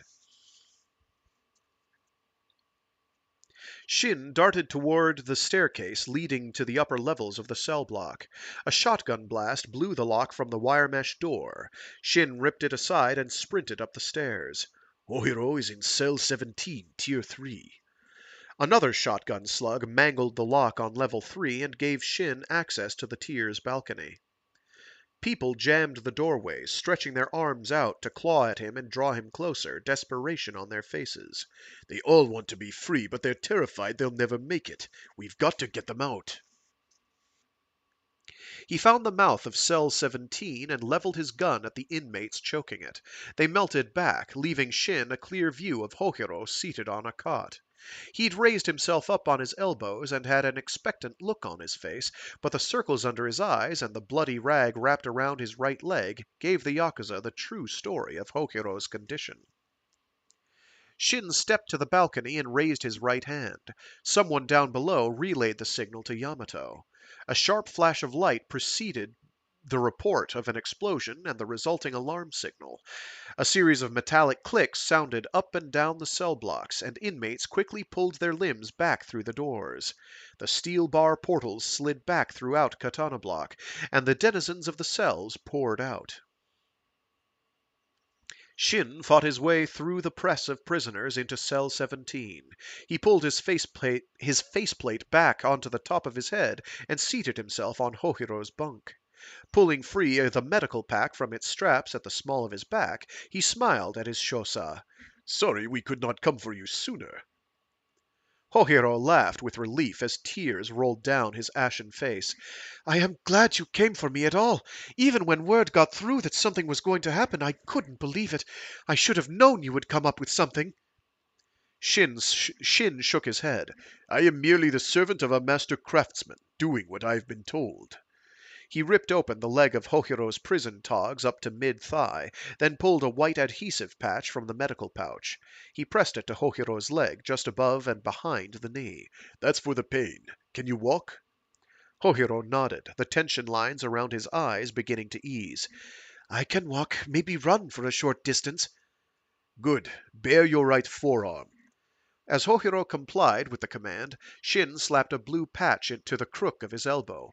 You'll sleep for a week after we get out of here, but this stuff should keep you going until then. Ooh-wee, give him the good drugs. Screams and the sounds of gunfire echoed up to the cell. Hohiro grabbed Shin's arms, the second drug having already sharpened his reflexes and increased his strength. What's going on? Shin freed himself from Hohiro's grip. I don't know. Crawl along the balcony to cell 15 and wait for me there. The Yakuza pulled his faceplate on again, fed 3 more shells into the shotgun, and ran to the cell's entrance. What he saw below brought him up short and took his breath away. Marching relentlessly through the milling throng, a smoke jaguar in a bulky suit of powered armor lashed out right and left with his arms. Even a glancing blow crushed bodies and sent them flying deeper into the crowd. Shot bursts from the laser burned swaths through the inmate population. The gallery was so packed that none could escape, try as they might to flee, and people involuntarily filled in the body-strewn path behind the warrior. Without thinking, Shin brought the laser rifle to his shoulder and triggered 2 shots. The bolts hit the jaguar's head and the hump on his gray-spotted back, but failed to breach his armor. Like the cat whose skin he wore, the invader spun quickly, then bent his legs and launched himself up toward the 3rd tier. The railing collapsed beneath the invader's armored bulk, but impeded him just enough to make a landing awkward. He landed on all fours, but his bloody left foot slipped on the ferrocrete decking as he started to get up. The shotgun slug from Shin's rifle hit the smoke jaguar in the right shoulder, further unbalancing him. His arms windmilling wildly, the armored figure pitched back off the balcony. Before he could slip out of sight, his left hand clawed the ferrocrete like an anchor. Shin saw the gray form swing back and forth twice, building momentum, then the right elbow bit into the deck. As inexorable as the sun rising at dawn, the invader hauled himself up. Shin's hand dropped to the laser rifle's pulse rate selector and dialed it all the way up. At point-blank range, he sighted in on the dark, glassy V in the middle of the figure's lump-like head. His finger squeezed the firing stud, and the sustained bolt sliced through its target. The figure, smoke curling up from its single shattered eyepiece, jerked, then fell back. It smashed into the tier below, then whirled end over end into the waiting crowd. Nervous sweat misting against the inside of his faceplate, Shin stepped back and moved down to cell 15. Hohiro was leaning against a bunk as Shin entered. Now what? Without stopping to reply, Shin studied the cell's back wall. From the lower right corner, he counted 5 cinder blocks out and 5 up. As he popped his power pack from the laser and snapped a new one in place, he offered the shosa an explanation. When the contractor built the prison, the Yakuza put pressure on him to seriously modify the original design. Various cells with numbers and levels determined by use of the lucky number 5 had escape routes built into them. They were never used because once their secret was revealed, all would be shut down. The Yakuza triggered a dozen laser bolts. The 5 cinder block pattern in the center of the wall dissolved into smoke and ferrocrete dust. The hole in the wall sucked much of the smoke down. Hohiro walked over to it and peered in, but carefully avoided touching any of the still glowing rock. He looked back over his shoulder at Shin. This gets us out? Yes, we climb down and take the first crosscut shaft heading north. That will dump us out in the Urumachi area. From there, the old man will get us aboard the fast shuttle heading up to a scout-class jump ship hidden in the rings. Shin forced himself to smile. After that, it's up to your father's people to get us home. Hohiro nodded and touched one of the hole's melted edges. We can go now. More screams sounded from the gallery. What about them? Shin's eyes narrowed. We live to serve the dragon. Those who escape will join the old man's underground army. Muscles bunched at the corners of his jaw. Those who don't, well, it's up to us to see they are avenged.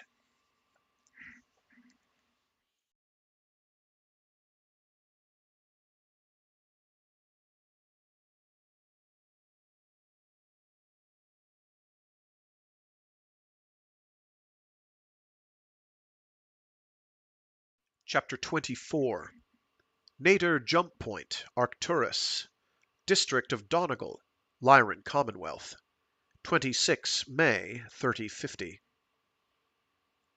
Kai Allard turned and tossed the small petrochem case next to the man in line.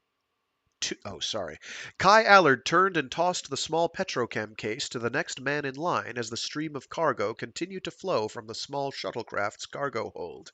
His shoulders ached just a little, but somehow the simple repetition and physical exertion felt welcome. I hate being cooped up in a dropship, especially a troop transport ship. Granted, all of us moving from the Viper to the Gibraltar means the ship will be overcrowded, but there'll still be more room to move around than on the Overlord-class ship.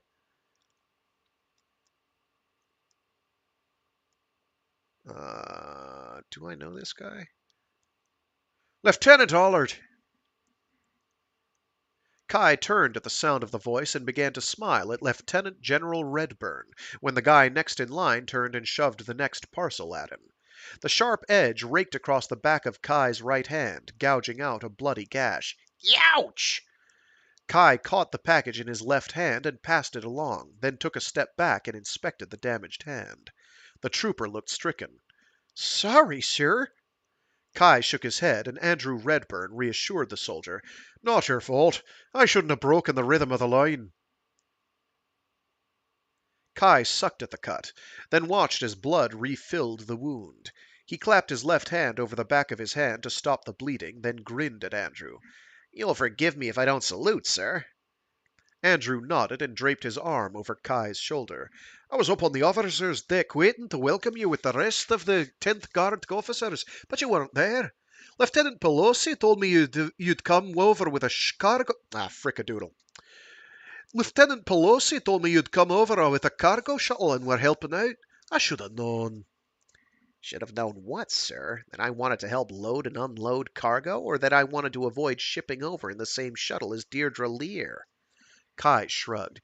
I assume that the faster we unload the Viper, the sooner we can be on our way toward the Rim. I just wish that Gibraltar had room for our battle mechs. Andrew grimaced. That is a desire we share. Unfortunately, the jump ship designed to carry the Viper blew a helium seal. Without liquid helium to supercool the Kearney Fuchida drive, there's no way the ship can make the jump to Sursin with the rest of the Armada. I wouldn't worry, though. We have more ships coming through Arcturus, and their mech bays will be free. Yen Lo Wang will catch up with you soon enough, but if worst comes to worst, I know of a half-dozen mechs available to a promising young officer. Kai smiled broadly. Thank you, sir. In any event, I'll do anything I can to justify your confidence in me. Excellent. Andrew gave Kai a hearty slap on the back. The reason I wanted to speak with you concerns your battalion's new commandant. Kai nodded. I didn't wonder that they left Commandant Smits behind on Scandia. He'd already agreed to resign his commission and take over command of the Scandia Home Defense Force's 2nd Regiment. I wonder who will replace him. A nagging fear bubbled up into Kai's throat. You're not going to make me his aide, are you? I mean, I still have my lance to command, don't I? Redburn chuckled softly. You sound just like I did when they told me I was being transferred to the Kittery Training Battalion. No, you'll not lose your lance. I wanted to talk to you about your new commandant because I would like you to speak up for him in the informal meeting of the battalion staff. There are bound to be some doubts about him, but they are baseless. I know I can trust you with the sensitive information needed to debunk them, and I know you'll be discreet. Kai slowed his pace. I don't believe you would set me up, General, but I just want to make sure what you're asking. I'm more than willing to help ease a man into his command, but I won't support an idiot who will get us all killed. This new commandant is not someone who got his commission just because of his noble blood, is he? You tell me, Andrew said, watching Kai carefully. It's Victor Steiner Davion. The younger mech warrior's jaw shot down, then snapped shut again. Forgive me, General. I thought he was with the 12th Donegal Guards? He was. It's probably not much of a secret that some heavy raiding has gone on out toward the rim. Kai nodded, a lock of black hair slipping down onto his forehead. That's why we're all headed out there. It was. It was heavy raiding, Kai, and Victor's unit no longer has command integrity. We believe they're still fighting a guerrilla action. Victor and his aide, Hauptmann Cox, escaped the world because Lieutenant General Hawksworth ordered them away. The younger man's eyes narrowed. That's not the Victor I know. He'd never leave. Perhaps he's changed since NAMA. Andrew rubbed his right hand over his chin. Victor is the same. Cox had to knock him out to get him off planet. That fact, I'm afraid, might count for a little with the 10th Lyran Guards when they learn that the 12th Donegal Guards have ceased to exist as a military unit. Morgan Hasek Davion and I both have the utmost confidence in Victor, but we also know how spooky troops can get if they perceive their leader as an albatross. Kai glanced down. If Victor's work at the New Avalon Military Academy was any indication, he should be a strong leader. He'll probably make us do things we'd never have thought possible. Better yet, things the enemy won't think possible. Sir, I've no doubt Victor will be an excellent leader for us, but I'm not sure it's me you should be talking to. Hauptmann Meisler is my company commander, and the other two Hauptmanns tend to set great store by what she says. I've already had a word with Rachel, and she promises to keep an open mind on the matter. She recalled that you'd known Victor at Nama, and said it would be an honor to have one of the officers who defeated the La Mancha scenario in her command, and the other as her CO. Andrew's smile broadened as Kai blushed. In my days at Warriors Hall in New Syrtis, I would have strangled either or both of you for doing so well. I know I should feel complimented, but my victory skewed the curve on that test, putting Wendy on the alternate list for the Davion Heavy Guards. He shook his head. To call what I did a victory is to pervert the word and take away from Victor's solution to the problem. Andrew folded his arms across his chest. Surrounded by 4 heavier mechs and managing to destroy 3 of them is certainly a victory in that particular no-win situation. What you did hadn't been done before, and it worked. The lieutenant frowned. It worked, but only for a little while. Instead of shooting first, I ran. I knew the Phoenix Hawk I'd chosen for the test could outdistance the mechs the computer controlled. I just strung them out and picked them off one by one. In my last fight, that's when the computer ganged up on me. I got cocky. I should have pulled out and found another way to split up those last 2 mechs. As he spoke, Kai pounded his right fist into his left hand and started the cut on the back of his hand bleeding again. Victor's solution destroyed the enemy battle mechs and got him out of there safe and sound. Even though I punched out successfully, I would still have been at the mercy of that last quick draw. He sucked at the cut again, then looked up at Redburn. I ran. No one had ever done that before, because no one had ever been afraid in that test before. The general smiled benignly and shook his head. You really don't understand your gift, do you? Everyone goes into that test terrified, same as you. You alone recognized your fear and found a way to beat it, and beat the scenario. People who start shooting when faced with overwhelming odds do not have long or particularly noteworthy careers. Of you, on the other hand, I expect great things. Andrew glanced at Kai's hand. Why don't you go get that patched up in sick bay and then meet me in what passes for the officers' lounge on this monster? Marshal Hasek Davion mentioned he would be sending the message to Prince Hans and suggested you might want to put in something for your father. He also extends an invitation for you to dine in with us this evening. Yes, sir, Kai said, saluting crisply. My pleasure.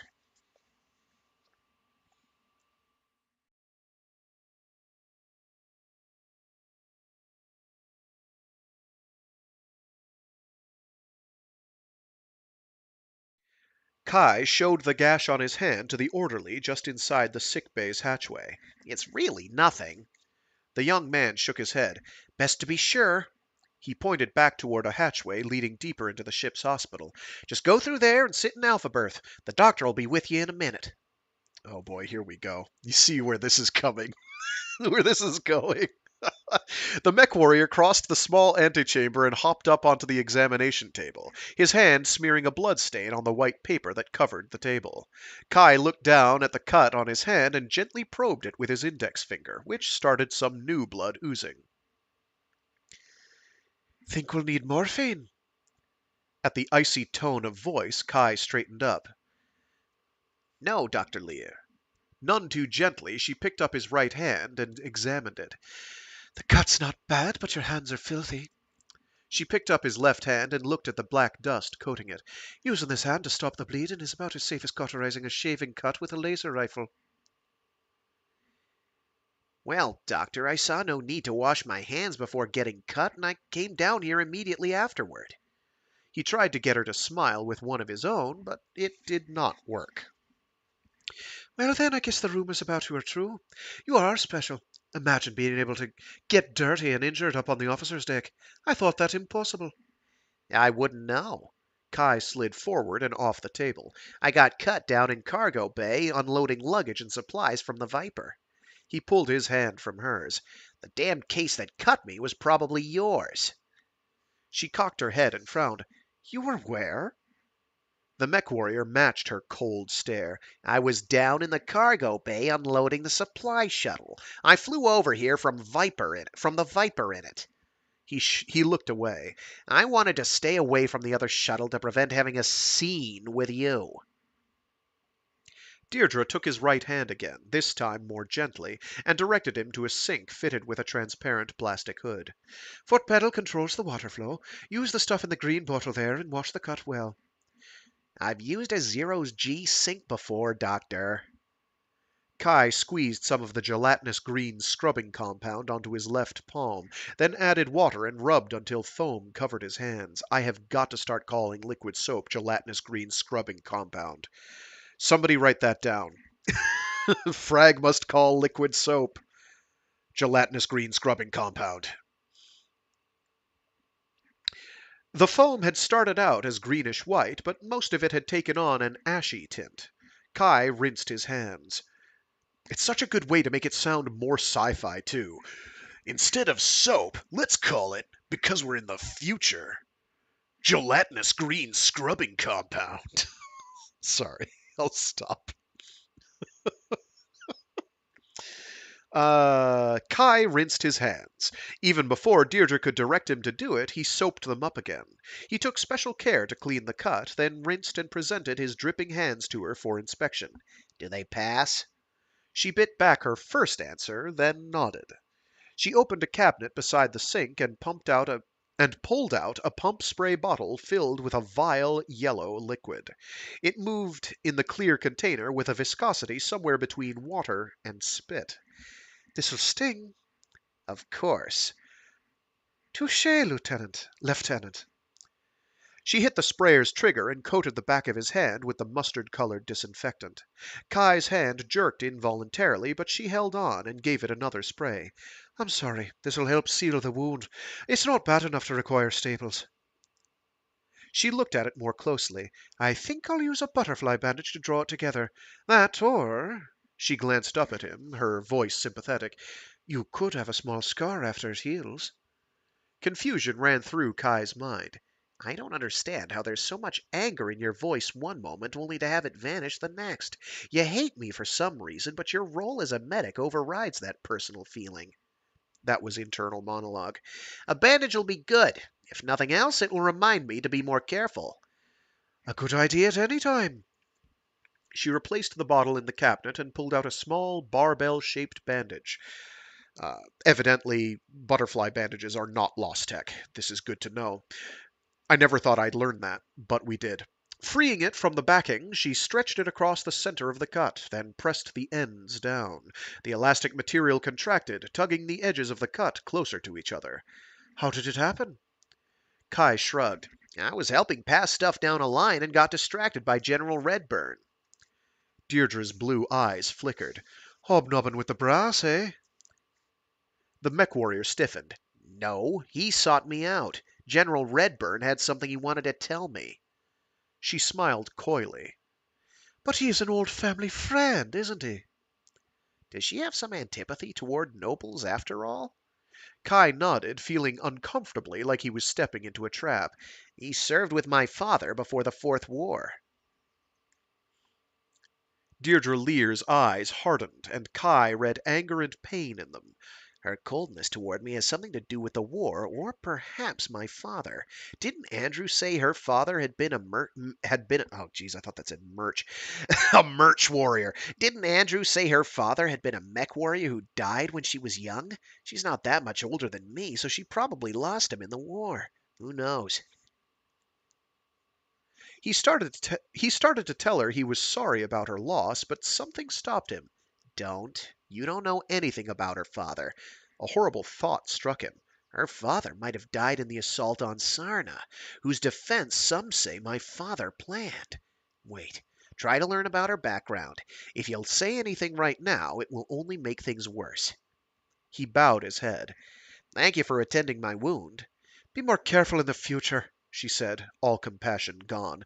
I don't want to see you in my hospital again. And with that, we will call it. Let me see here. Yeah, that'll be good for next week. That'll be good for next week. How many pages does that come out to? Yeah, that'll be good for next week. It'll be a little shorter next week, but that will add up nicely. Anyway, more brain. I still haven't figured out what I'm going to do for Wednesday. It will be a mystery to everybody, a surprise. Probably to me, because knowing me, I am going to wind up picking it minutes before I start. Uh, have I mentioned this is a fly-by-night operation? It is, except we do it during the day, so I guess it's fly-by-noon. Badum-tish. Anyway, for Mondays, for the foreseeable future, we will be reading more Lethal Heritage every week. After we finish that, I don't know. Maybe Good Luck Yukikaze. Maybe the first volume of Zeta Gundam. Maybe more of Full Metal Panic. I have many options. I've also got some other miscellaneous stuff that would probably work pretty handily too. Let's see. Wednesday, I don't know what I'm gonna do. We'll figure it out. Figure it out. And then Friday, we will keep reading through Death's End. This week's Death's End, I believe, is a bit of a interregnum, or intermissions of sorts. It's kind of a break in the action to get us caught up for the next part, which is where things get wild. And the book does not stop from that point forward. It just relentlessly moves on rather quickly. Alrighty. Thanks to everyone who tuned in. To everyone who's listening to this after the fact and is wondering why these are so rough around the edges, it's because I do them live, and I do not edit them after the fact. I do them live every Monday, Wednesday, and Friday, starting at about 12 noon U.S. East Coast time, Eastern Standard Time, / UTC minus 6-ish, sometimes 5. Depending on what time of the year it is. I should really get that straight and remember when that is and start memorizing that or something. Let's see. Yep, that's about it. I know that time is not terribly convenient for anyone to tune in live, but I'm okay with that. I'm perfectly content if people just watch them after the fact. I don't mind. I thought I had something else salient to mention. There may be like a 2-week gap at the start of August where I'm not around, but we should be done Death's End by then. Yeah, we'll be done Death's End by then. And we might even be done Lethal Heritage by then. We are plopping along on that. We'll see how that comes out. Anything else? Any other weird schedule interruptions? Nope, nothing comes to mind. Okie pokey. I think that'll do it for now. All right. As ever, stay safe, stay sane, be decent to each other, and I'll see you all later. Is that okay? Yeah, I like that. There we go. I'll see you all later. Maybe. I don't know. Well, I won't see all of you. My field of vision can only encompass so much at once, and I can't see all of you anyway because I don't have fourth dimensional vision. Shame on me. Am I right? Anyway, with that, toodaloo. See you all later.